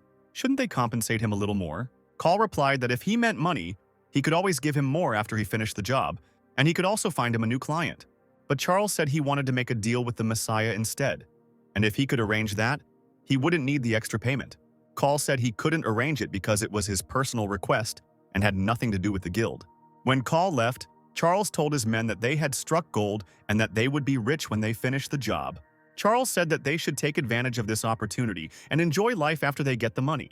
The portal was cleared and only 3 guys from the Skull Guild came out, and the employees ran up to them. One of them asked where the players from the Phoenix Guild were, if they were all dead. But he was ignored. Those guys were professional players from Vincent's faction. The man desperately asked the guys from the Skull what happened to his members, but they just got into the car.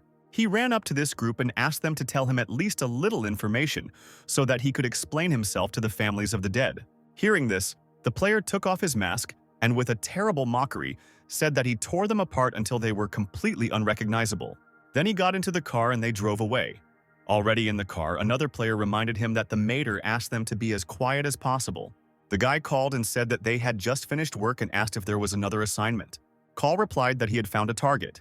He was going to enter the dungeon as soon as the day was over, and he ordered them to come there immediately. The guy didn't like his tone, but still agreed to come. Vincent stood in his office and thought that as long as he used the Skull Guild effectively, he would get a good opportunity. He thought that he always knew that working only in Korea was a waste of time for him. Even if things don't go according to plan and Ken dies, at least he'll have information about the Skull Guild. So Ken came to the guys to complete the task. Ken introduced himself, as did Charles, and then he told him that another team was due to arrive soon, but it looked like they were running late. The players from the Skull Guild, who were already familiar to us, got out of the car. Ken looked at these guys and asked where the restroom was. Charles replied that he was going there himself so they could go together. Charles asked Ken when he came out that he was the guy they were supposed to escort. Ken was interested in the players who came, but Charles said they had to go in soon and they could talk on the way back. He continued that the others don't know that they are on the same side, so first of all, they shouldn't be seen together inside the dungeon, but they won't be far from Ken. Ken began to think about the mission when Charles mentioned that it was very likely that they would be ambushed on the 2nd level, and that if they started killing each other from the start, it would be difficult to clear the dungeon. Charles told Ken not to worry too much and just trust them, because they know how to do their job. Ken said that he would trust them and do what they said. Then Charles suggested that he go into the dungeon first so as not to arouse suspicion among the others. As soon as Ken moved away, a wicked grin appeared on Charles' face, and he decided that Ken would be easy to deal with. Already in the dungeon, a notification about the goblin arrived, and Charles said that the clearing condition was not that difficult, and they could split up and move one at a time. And Ken was offered to borrow someone from another group since he came here alone. One of the guys Charles said that he would go with him. Now that everyone was distributed, Charles ordered everyone to quickly kill the goblin and go to the 2nd level. The Skull Guild went one way and Charles's team went the other. Leaving Ken with one player, Charles looked back before leaving. And then Ken realized that the real battle would be on the second level of the game. Mike from the Skull Guild asked with displeasure why they weren't going after Ken now, and what they would do if he died prematurely. The caller who came with them said that he had hired people to accompany him, so there was no need to worry. And it would be too much trouble if Ken just ran away now. Call's last words hurt Mike, and he asked if he was implying that he didn't trust them, since Call decided to go into the dungeon with them. But Call replied that there was no need to be so offended by everything. In fact, Call came here to get rid of Charles and his guys when this was over. Charles asked the team what Ken was doing now, and one of the players replied that he was quite skilled at using the blood poison skill to catch and kill orcs. The players jokingly asked if Charles was too worried because they could easily handle him. But Charles said he was worried about how smoothly things were going. He said that Vincent and Call were not the kind of people who would spend large sums of money for nothing. And then the player asked him what he was up to. The moment he lets his guard down, we'll get him, Charles told his boys. They came to Ken, but he was already gone. Then Charles said that he must have left some traces. Judging by the smell of blood, they had come to the right place, but he was worried that one of his players was not showing up. This alarmed Charles, and he decided that something obviously went wrong. Suddenly, a player from his team shouted and pointed to two bodies. Apparently, Ken and their partner were lying there. Charles ordered that his player be examined first, and that the others should inspect the surrounding area while he was being treated. His neck was injured, and the player told him not to move because he wouldn't be able to stop the bleeding and he should also keep quiet. As he died, he pointed to Ken lying next to him. The player decided that his wounded partner wanted to help Ken, and said that it didn't matter if Ken died, since they were going to give him to Call anyway. Charles asked how things were, but the doctor replied that he was in serious condition and that he could die like that. The whole situation confused Charles. He thought that they couldn't fight each other because they knew they were on the same side. Here he remembered Call's words that this task had nothing to do with his guild, and that it was he who told him not to tell anyone about this mission. Charles realized that Call had also decided to kill them in this dungeon when his partner began to scream that the guy was bleeding. Just as he said that his magic would not help him, suddenly an orc skeleton appeared from under the ground. One quick swing of his sword and the skeleton warrior cut down their healer. Charles realized that the player was intentionally injured because they wanted to get to their healer. They deliberately got rid of the healer, he thought. He told the last player that Call had betrayed them, and that he should have known because the request was strange. Now the remaining players were surrounded by skeletal warriors. Meanwhile, the Skull Guild players were unaware and continued to hunt the orcs. The creepy guy bragged that the orcs kept attacking him, probably because they decided he was strong. But his partner said that it was not that, but rather his terrible smell, and asked him to tone down his cologne when entering the dungeon next time. The player immediately became nervous and said that this cologne costs a lot of money. The partner said that he told this idiot that there are many monsters in the dungeons, sensitive to smells, and now another group of monsters is running towards them. But he replied that he always does his job well, so it's not a problem. One of the monsters ran up to him and jumped on the player, and he, like a real monster, stole it into two parts. Back to the other team. Charles is still alive and he is very angry, asking how he could betray them. Ken is, of course, alive, and tells Charles that for a dying man he is not being very honest, and that Ken is no longer surprised when he sees players who use their power only for their own benefit. But Charles's greed exceeded his expectations. He asked Charles if he was the one who said that each person's value is measured differently. We are shown the night where Call made the deal with Charles, the players discussing how Ken must be special if Vincent and Call are so interested in him. Charles said that Call ordered him to guard Ken, which meant there was something important he wanted to ask him. One of the players said that if they can't kill Ken, then how will their master enjoy this game? And Charles raises his hand and shows his scars, saying that he can play next time because there are many players he can kill. His partner is surprised by the number of marks, and pointing to one scar, says that this is the one in which they killed 3 players at once.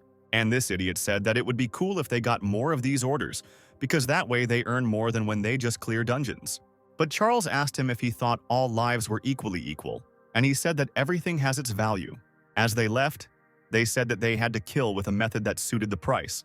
And all this time Ken sat and listened to their entire conversation while they laughed. Ken summoned his sword and said that he wondered how much Charles's life was worth, and killed him.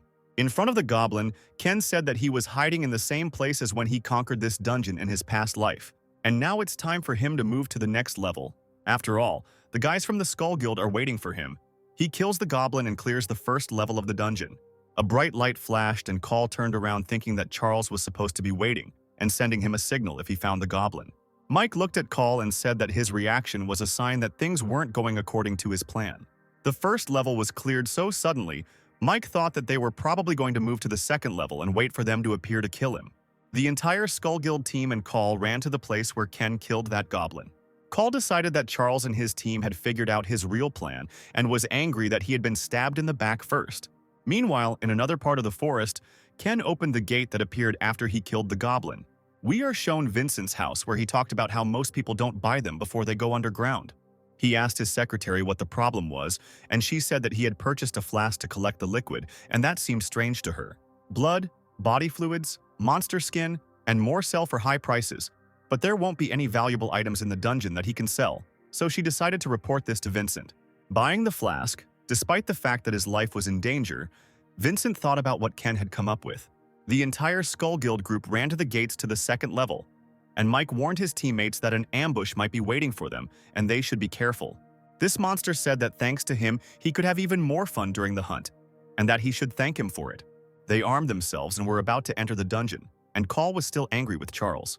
Entering the dungeon, Mike was surprised that they were not attacked immediately upon entering the second level. The creepy player said that they probably all hid in fear, when suddenly he touched the rope and broke it. Suddenly, arrows appeared out of nowhere and flew straight at them. But these arrows were not simple. They had flasks for collecting liquid. They had blood in them. Mike wondered why they didn't attack them.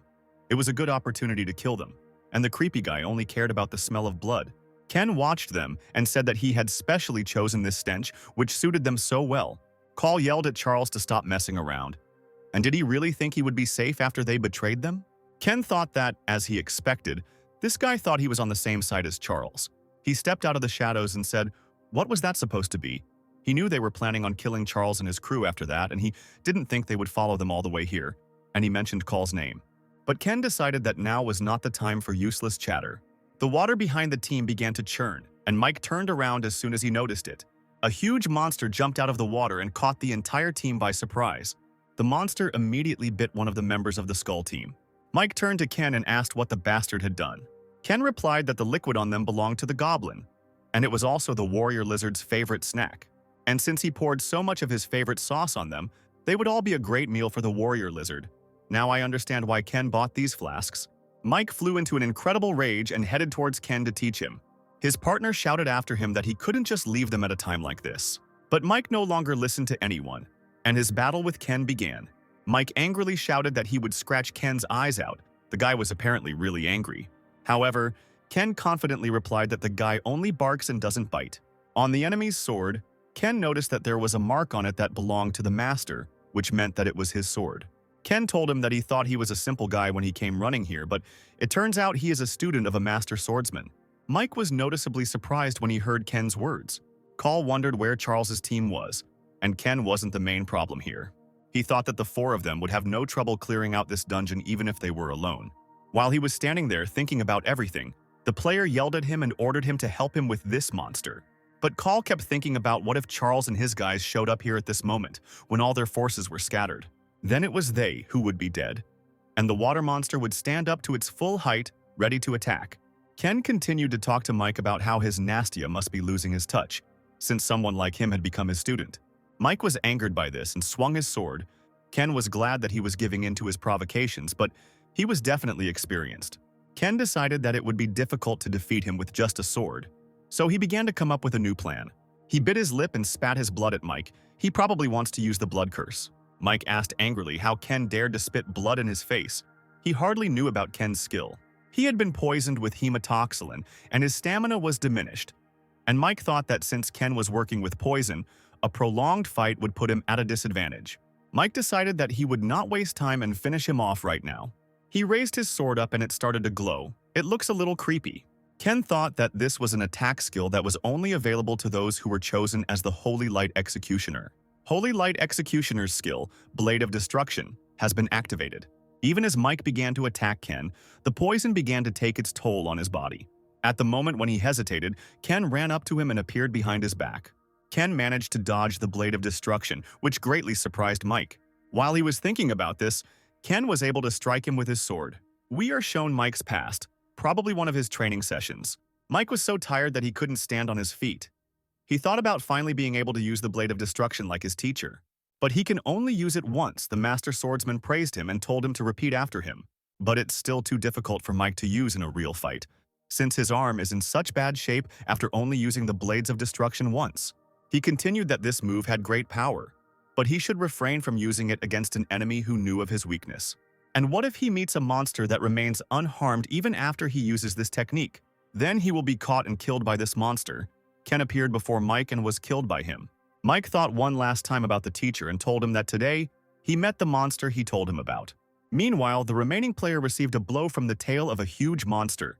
Call saw this and remembered how they proudly said that they were the students of a master swordsman, but still turned out to be useless. On top of that, Charles and his guys never showed up. There was no way he was going to win now, Call thought.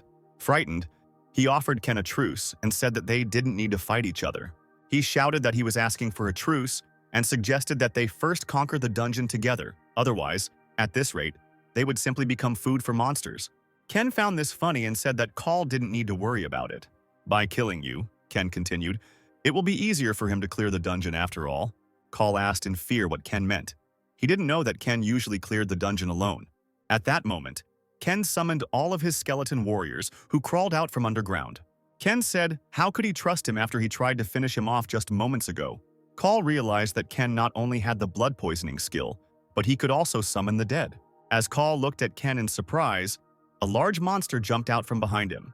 He jumped away from the monster in time, but it began to use its tail. Suddenly, that creepy player, who turned out to be still alive, jumped on his tail and attacked him.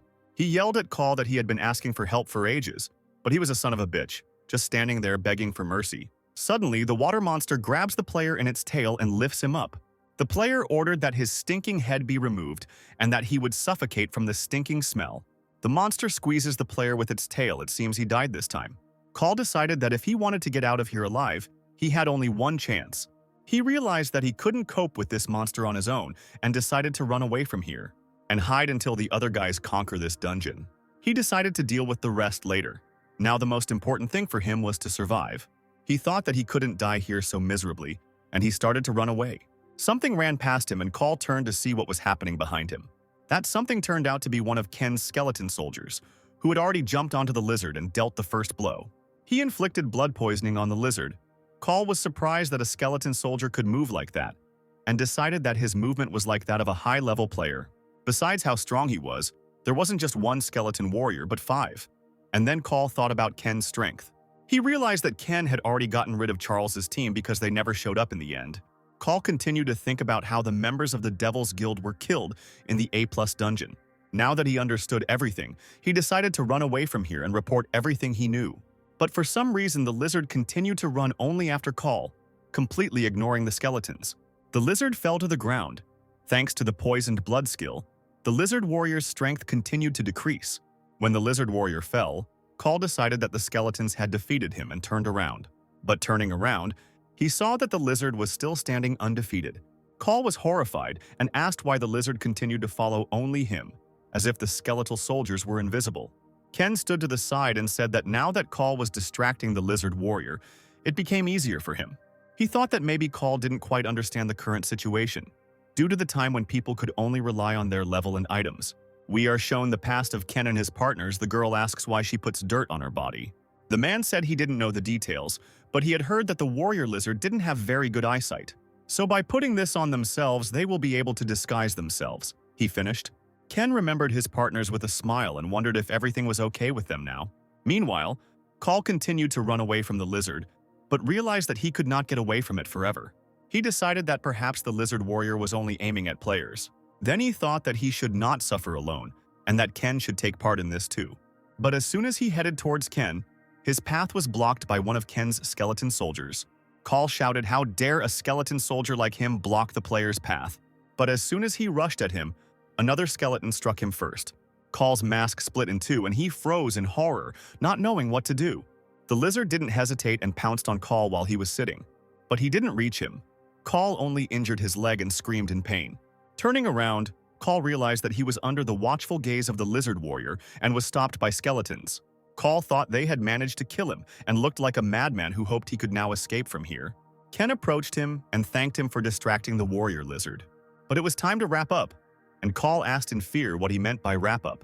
He shouted that he wanted to talk to him and asked for help to get out of the dungeon. Ken said he should pay attention to that guy behind him. The lizard stood up and continued to look at Call, and Ken said that he should be wondering why the lizard was only going after him. His eyes act as heat sensors, and of course he has no interest in chasing cold skeletons. The lizard quickly rose and aimed at Call, who could no longer run because of his leg.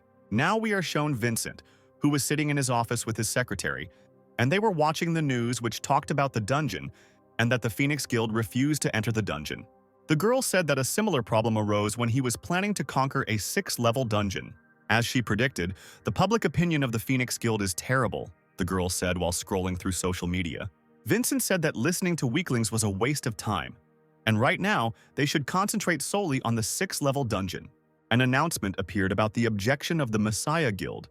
The girl came out with an official statement that the Messiah Guild was postponing the entrance to the dungeon. Even the Messiah Guild has postponed its entry, and on the internet everyone is writing about how they support this guild.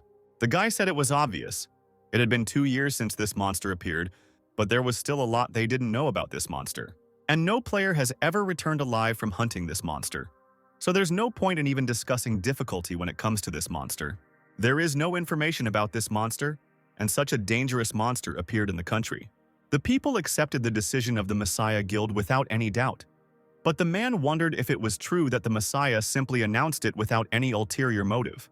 But suddenly something on the internet caught his attention. The man then asked the boy what he thought would happen if all the guilds delayed entering the dungeon.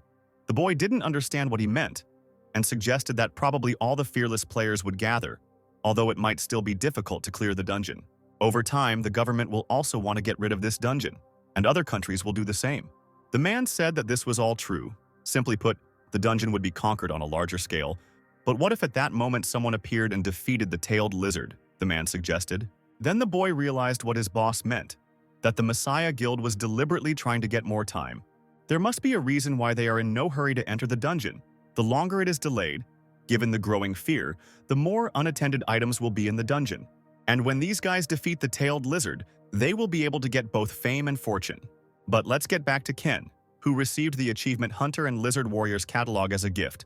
Also, his level rose, and the rank of the poisoned blood skill increased, as did the skeleton soldiers. It was all over faster than he expected, thanks to the fact that the skeletal soldiers had no body temperature. But since he got involved with guys who have connections with the Messiah Guild, it will be difficult for him to move freely. Ken took Mike's sword made from the shell of an armadillo. This sword, forged from the shell of an armadillo, is not easy to destroy, rank unique. The weapon that the master swordsman used is not a bad option. Ken handed the sword to one of the skeleton soldiers and ordered him to use it. He walked up to Mike and said they needed to talk and activated his Eye of Anubis. The dungeon was cleared. Ken calmly walked out of the portal when a worker ran up to him and asked what happened to the others. Ken immediately said that they were all killed except him. But his answer did not please the worker, and he asked him to explain everything in more detail because he still had to write a report and present it to the guild. Ken said he could just write that the warrior lizard was stronger than they thought. He called someone and said that he completed the task as Vincent ordered, and also one of the guys who aimed at him was using a sword of a unique rank that previously belonged to a master swordsman. Ken continued that the master is an important member of the Messiah Guild, as well as the head of the faction. The Japanese faction, Ken said he was sure they were the main branch of the Skull Guild. Other than that, he didn't find anything, but he might be able to get more information if he looked into it better. Having finished the conversation, he said that he would call him back. And as he left the room, he looked at the TV that was standing in the room. It seems it was not for nothing that Ken stood right in front of the TV and told everything he knew over the phone, because there is a camera installed in the TV. In Mike's memories, he was talking to some man. He was telling him that they had taken special precautions because he would be interacting with a person who was being monitored by the guild. He told Mike that he had planted a bug behind the TV so that he would be aware. Ken, of course, found out everything and said that those bastards from the Skull would fall into their own trap. And now the Skull Guild would turn its attention to Vincent. "Speak of the devil and he will appear," Vincent called Ken. Vincent said he had heard that everyone had been killed except him, as Lach was on his side, and asked Ken if he had any information for him. Ken said he couldn't find anything else because he was focused on survival, but said he knew where the Skull Guild's main branch was. Vincent asked Ken to come to his house tomorrow because he wants to hear more information. Ken got into the car and drove to the station to storage cell number 19. He thought Owen was a pretty careful broker as he approached the right cell. Ken wondered if Owen knew he was a target too. The list of dungeons that Owen had prepared was already in the drawer, and Ken hoped that the list wasn't too disappointing. Ken took the list and began to look at it in the car. Ken was surprised by the quality of the work. He thought it was no wonder that the Messiah Guild considered him a nuisance. The content of the list and the quality are excellent. It reminded him of the dungeons he conquered when he was a member of the Messiah Guild. Now he finally understands where they got them from. Ken realized that Owen was not their target for nothing. There was a dungeon about an albino lizard egg on the list. Ken didn't think that Owen would have this dungeon too. There is not much information about the albino lizard egg. Even he could not find a source or variations. Ken was intrigued by this dungeon and wondered what might be inside the egg. He thought that he could only find out about this directly. Only Lei has this knowledge, a clue for him to get closer to the truth. He took the radio in his hand and decided, no matter what, that he should be the one to clear out this dungeon. Ken's voice came over the radio in Owen's office. Owen, if that was his real name, was delighted and thought that it was probably time for his first deal with Ken. The next day, Ken was already standing in Vincent's office. He asked Ken if Charles's group in the Skull Guild had died fighting each other. Ken replied that one of them was much stronger than the other members of the Skull Guild.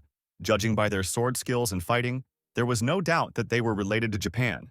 Vincent said that some factions have quite a lot of influence in Japan too. Once this dungeon was cleared, he would have to deal with this problem. With these words, he placed the newspaper on the table. He said that since Ken was the only one who came out alive from the dungeon where all the Skull Guild members were destroyed twice in a row, they would start keeping an eye on him. Vincent ordered Ken to refrain from any unauthorized actions until he had dealt with the dungeon and returned. Secretary Kim said the money was transferred to Ken's bank account. Vincent said it was his compensation. Vincent said he would contact him after clearing the dungeon. Ken thanked him.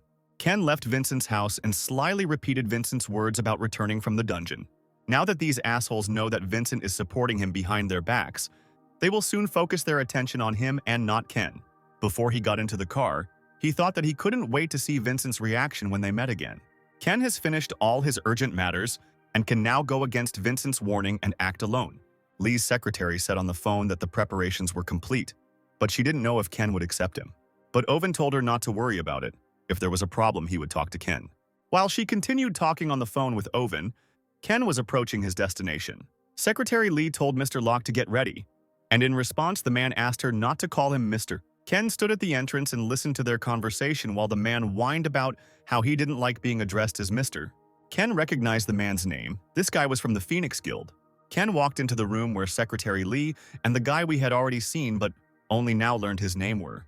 The girl said that the examiner would accompany him since he had not chosen a dungeon that matched his level. "If you agree, please sign this contract," the girl said, and invited Ken to ask her any questions he might have. But Ken was thinking about Lach, a player who couldn't be killed, when Ken was the Messiah Guild's tracker. He had eluded him twice, although Ken wouldn't give him a third chance. Ken sat down and said that this was the first time he had heard that he needed an examiner. But if so, that meant he had to go into the dungeon with this gentleman. These words, of course, angered Lach, and he asked Ken if he hadn't heard what he said to Secretary Lee. Ken mockingly apologized, saying that he had heard the entire conversation. Lach got even angrier, called Ken a bastard, and asked how he dared to look down on him, but Ken sat across from him quite calmly. Ken realized that Lach was short-tempered, but ignored it and asked to talk to Owen. The girl said that of course he could talk to him via radio. Ken picked up the radio and asked if Owen could hear him. Maybe he still didn't trust him and his team. Owen answered on the radio, and immediately realized that Ken was probably unhappy with the examiner who would enter the dungeon with him. But Ken announced that this was not the issue, but something else. He asked what would happen if the examiner died during the clearing of the dungeon. Ken continued that no one would notice what could happen in the dungeon. Lach looked at Ken with such a menacing look. Lach looked angrily at Ken and thought that this freak was threatening him in this way. Owen, on the other end of the radio, laughed and said that Ken shouldn't worry about it because he was experienced enough to protect himself. While Ken was talking to Owen, Lach quietly approached him, looking all creepy and scary. He simply snatched the radio from Ken's hands and started talking to Owen. Lach started screaming. He said that he thought the new guy was a crazy idiot, and if when they entered the dungeon and he turned out to be different, then he would just get rid of him. Apparently, Lach wanted to show off just like Ken, but Owen yelled at him and told him to eat more modestly. Lach, of course, did not agree. One udon would not help him to eat enough, because he needs at least 10,000 calories a day. Owen only yelled louder at him to buy himself some vegetable oil and get him out. After all, 1 liter of oil contains 9,000 calories, and ordered him to turn off the radio, otherwise the battery would die. Poor Lach failed to introduce himself as a tough guy, and the secretary said that since the conversation was over, she would lead them to the entrance to the dungeon. They left the room and Lach told Ken not to dare lie or anything like that. Lach said that he does not spare people who bear their fangs against him in the dungeon, and he did not let any of them go unpunished. Ken thought that Lach was telling the truth. Ken was happy about this because he met the immortal Lach here. This is great luck. Ken will definitely need him. The girl looked at the guys leaving and asked Owen on the phone if everything would really be okay. She was worried that Mr. Lach might not actually come back if Ken was up to something. Owen replied that if Lach did not return, then Ken would never return either, in which case he would become an enemy to them. Upon entering the dungeon, they were warned that they needed to kill around 111 direwolves, and Lach asked Ken if he wasn't glad he pissed him off, but then said he would do his best to ignore him. Lach decided to stand aside and watch Ken defeat 111 direwolves on his own, or wait until Ken begged him to sleep. With these words, he sat down on a stone and ordered Ken to begin the battle. Ken looked at him sullenly without saying anything. It was funny to see him like that. Lach picked a cookie from his inventory, which usually contains various weapons, and said that Ken really thought this task was difficult. He suggested that he kneel down and ask for forgiveness if he wanted help, and then Lach might lend him a helping hand. Ken thought that perhaps Lach had received the blessing of the river Styx. Only people whose halo is a stern fighter for life can receive this legendary skill.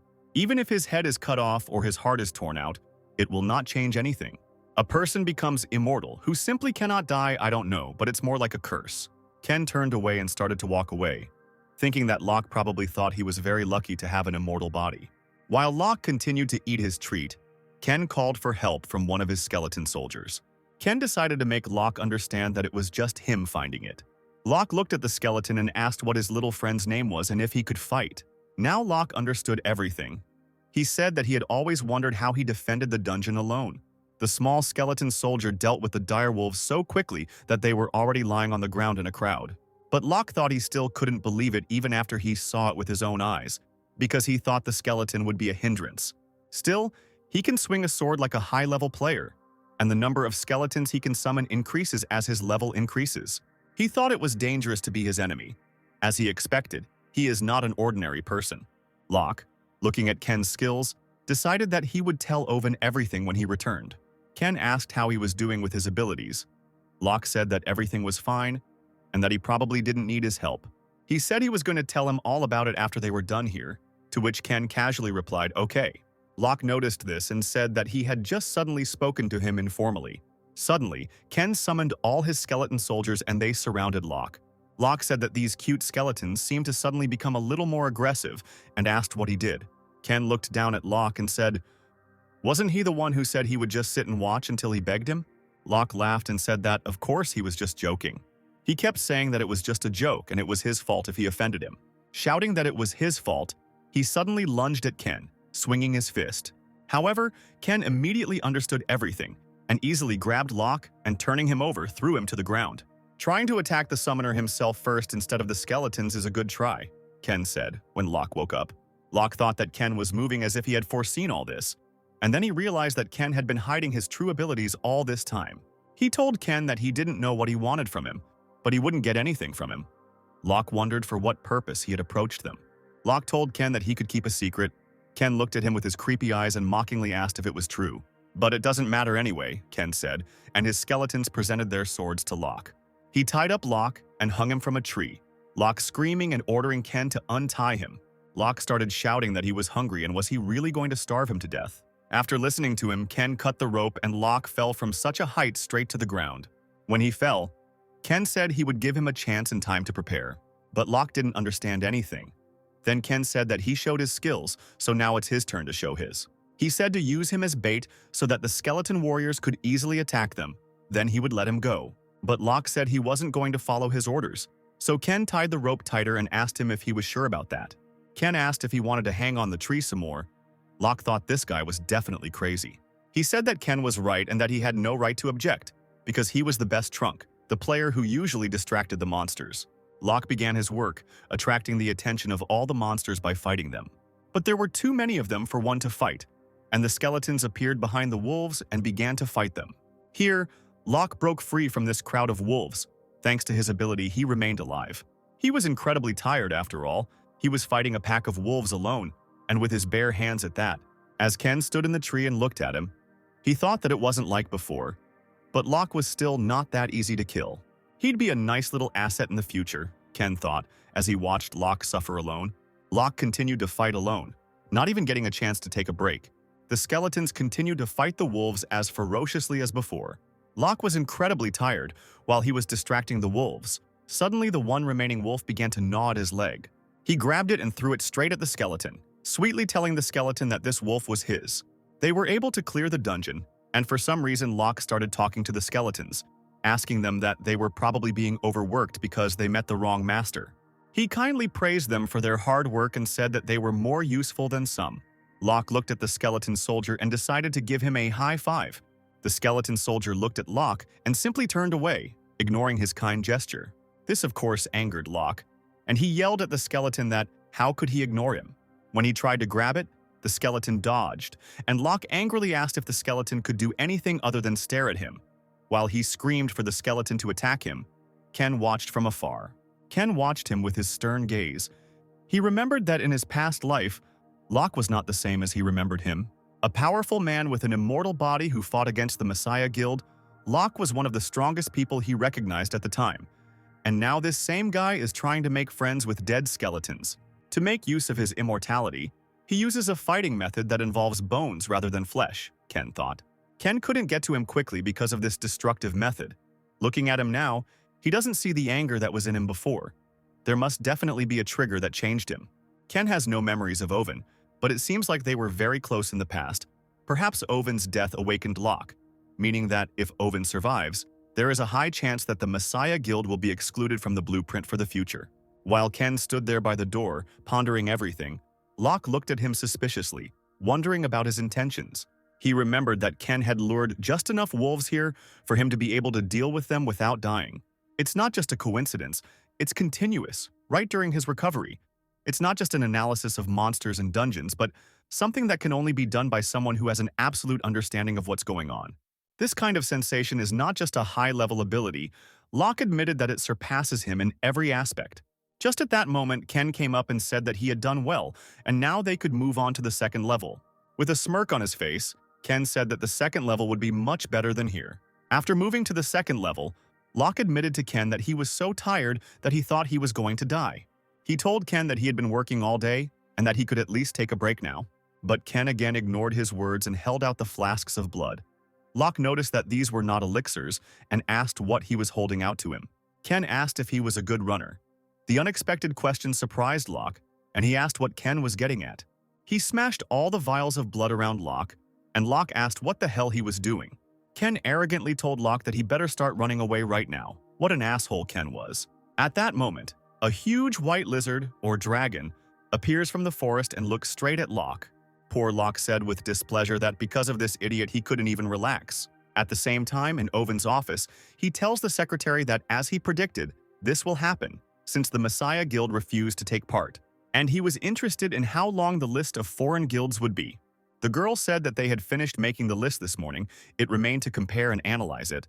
Oven replied that there was still time before Lach returned, and they should hurry. Secretary Lee asked if everything would be okay with Mr. Lach. I don't understand if she was showing her respect by calling him Mr., even though Lach doesn't like it, or if she was just making fun of him. And in the dungeon, poor Lach, running away from a huge monster, wonders why it is chasing only him. Of course, the white monster is also being chased by Ken's skeleton soldiers. Lach thought that although he didn't understand everything, for some reason he knew that he had to act like bait. He turned sharply and stopped right in front of this huge monster. Remembering Ken's words about how it would be more fun on the second level, he got angry and promised that as soon as they got out, he would definitely kill him. The huge monster opened its mouth and rushed at Lach, but he grabbed it and stopped it with his strength. Lach is really very strong, and Ken, of course, watched this battle from afar, standing on a tall tree. I think Ken was also surprised by Lach's strength when he saw him leave such a huge monster.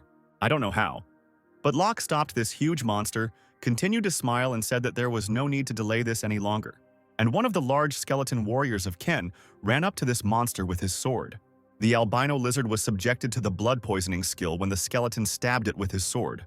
Then other skeleton warriors jumped on this huge lizard and also wounded it. Now the blood poisoning skill is activated to the maximum. Lach thought that each of these skeletons looked like they had been individually trained to such a high level that if someone else had been calling on the skeleton warriors, they would have been called in for support or to stall for time. Due to the use of the blood poisoning skill, the albino lizard's health has been greatly reduced.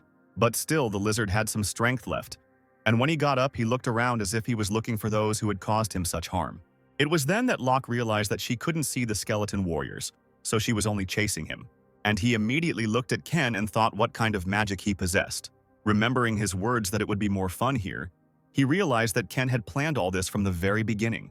At that moment, the lizard hit Lach with all its might. Who was already exhausted, he flew back to the tree and literally broke it into pieces. But he rose from the rubble by activating the skill blessing of the river Styx. Lach recovered instantly after taking as much damage as Ken expected him to. True, only Ken was happy now, but definitely not Lach, who was angry that he was wasting calories on this monster. He decided to deal with this lizard as quickly as possible and prepared to attack it. Lach ran up to the monster and started hitting him with all his might. The skeleton soldiers didn't hesitate either and immediately ran up to the monster. Lach realized that these skeletons were using him as bait, just like their master. The two skeletons stabbed their swords into the albino lizard's sides, the blood poisoning skill spreading throughout the albino lizard's entire body. At this moment, when the lizard was most distracted, the skeleton soldier jumped on top with a sword in his hands. The skeleton shot him right in the head. The albino lizard was defeated, and Ken's level rose. Ken climbed down from the tree. He earned the achievement Albino Lizard Hunter, and as a reward, he will receive a catalog.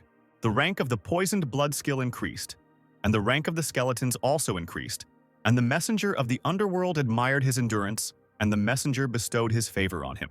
Now we are shown other skeleton soldiers fighting the monster, but they couldn't cope with the monster. One after another, they died, and the player thought that if they kept moving back and forth like that, they would all fall down one after another. And he decided that he needed to summon more skeletons. He's leveled up, 50 trolls have been slain, he's earned the Troll Hunter achievement, but he's still not advanced enough to get the attention of the Underworld's messenger. The player thought that he was able to kill 50 trolls by himself, but still couldn't get his attention. This made him angry, and he started wondering who this guy was. Meanwhile, Ken and Lach stood in front of the dead lizard. Lach thought how hungry he was to death because of Ken, and told him that if they were finished, they should get out of here. Or is there something left? Lach asked. Ken looked at him and said gloomily that the most important thing remained. He walked up to the lizard's body and, with a sword in his hands, ran the second one across the lizard's stomach. With a sharp movement, he cut the lizard's belly with his sword. Ken reached his hand inside. Finally, it's in my hands, Ken said. The guys cleared the dungeon and they found an albino lizard egg. Ken was pleased with his work. The Messiah Guild went far for what was in this egg, and right now it was in Ken's hands. And now he had a chance to find out what was inside this egg. The egg also surprised Lach, who assumed that all this clearing was to protect this item. He had completely forgotten about the egg, having been running around all day because of Ken, and now he decided to ask what he was going to do with this object. Ken ignored his words. Lach must have been used to being unnoticed. Ken took the sword in his hands and began to break the egg. This greatly surprised Lach, and he told Ken that they didn't know what it was capable of, so there was no need to break it. Inside the egg was a skill page, not what I expected. It turns out that Ken didn't expect this either. Lach was also surprised when he saw the skill page inside the egg. He came across the power of Apophis, the required condition of the messenger of the underworld, the effect of resistance to any type of poison. The king of deadly poison. He has dealt with all types of poisons but has not been damaged by any of them thanks to his skill, Apophis's power. A villain who uses his power to take what he wants from people and brutally kills them with poison. At the peak of his crime, the Messiah Guild declared that they would judge the king by lethal poisoning. Messi's guild has said it will try the king of deadly poisoning, with many losing their lives in the process. Even now, Ken can remember every single one of his comrades who died from that bastard's poison. An albino lizard egg. Ken didn't know anything about it except that the Messiah Guild had it. He had never heard of this skill, but the deadly poison king couldn't steal it. The only option is that the Messiah Guild gave it to the king of deadly poisoning. They deliberately created the king as a villain to look like the saviors. Anger filled Ken again and he clutched the envelope in his hands, thinking that once again, Lei had made him realize that their comrades' deaths were in vain. He tore open the envelope, Ken deciding that if he could master this skill, Their senseless deaths would never happen again.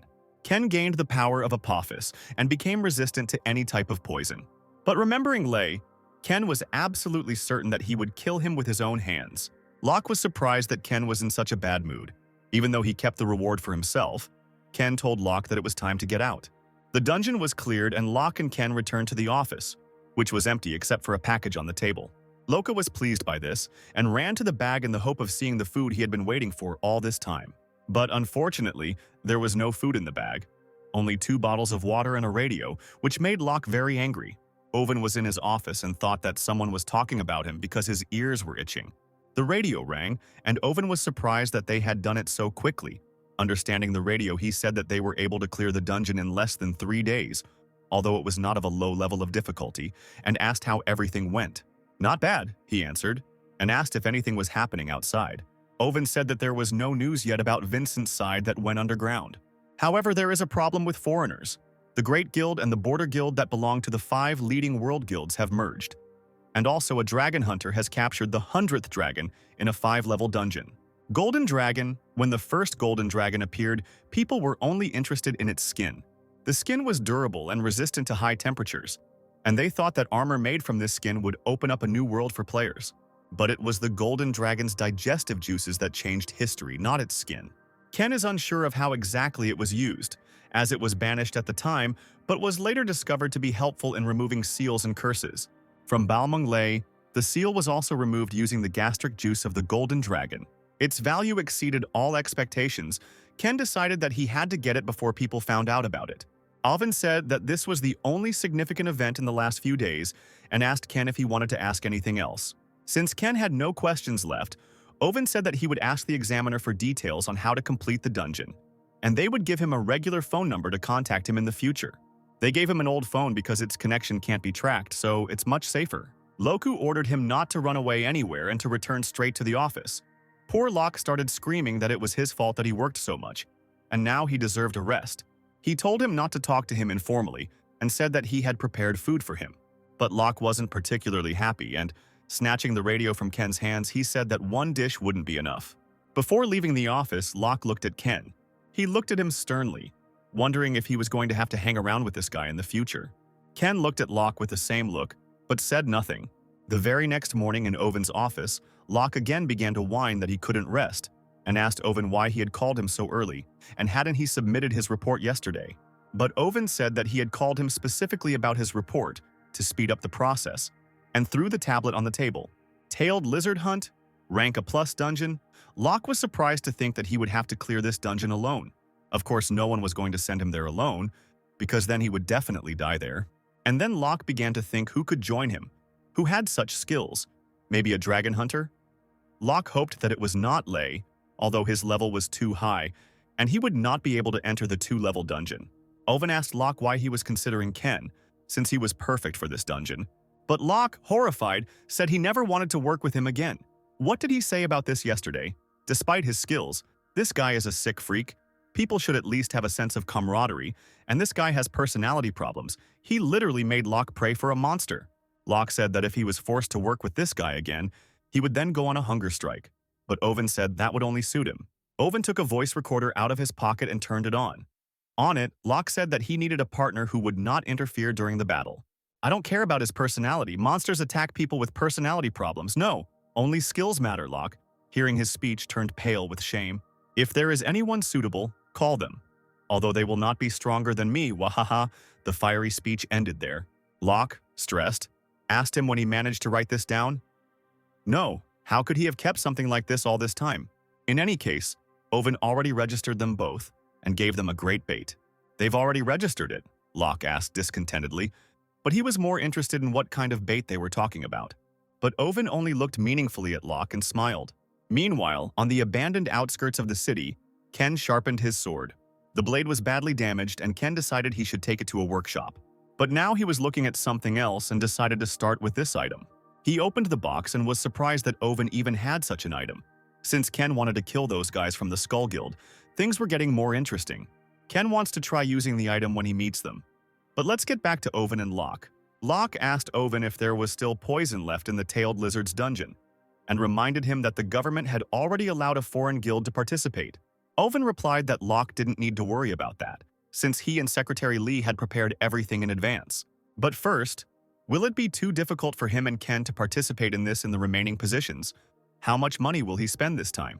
At that moment, the door to the office opened and Owen sarcastically asked why he needed to spend so much money. Secretary Lee entered the office and Owen asked if she had finished all her work. She replied that the American Guild had finished the bidding, and she also brought the item he had prepared for Ken, and pointing to the case, said that these were the masks he had asked for.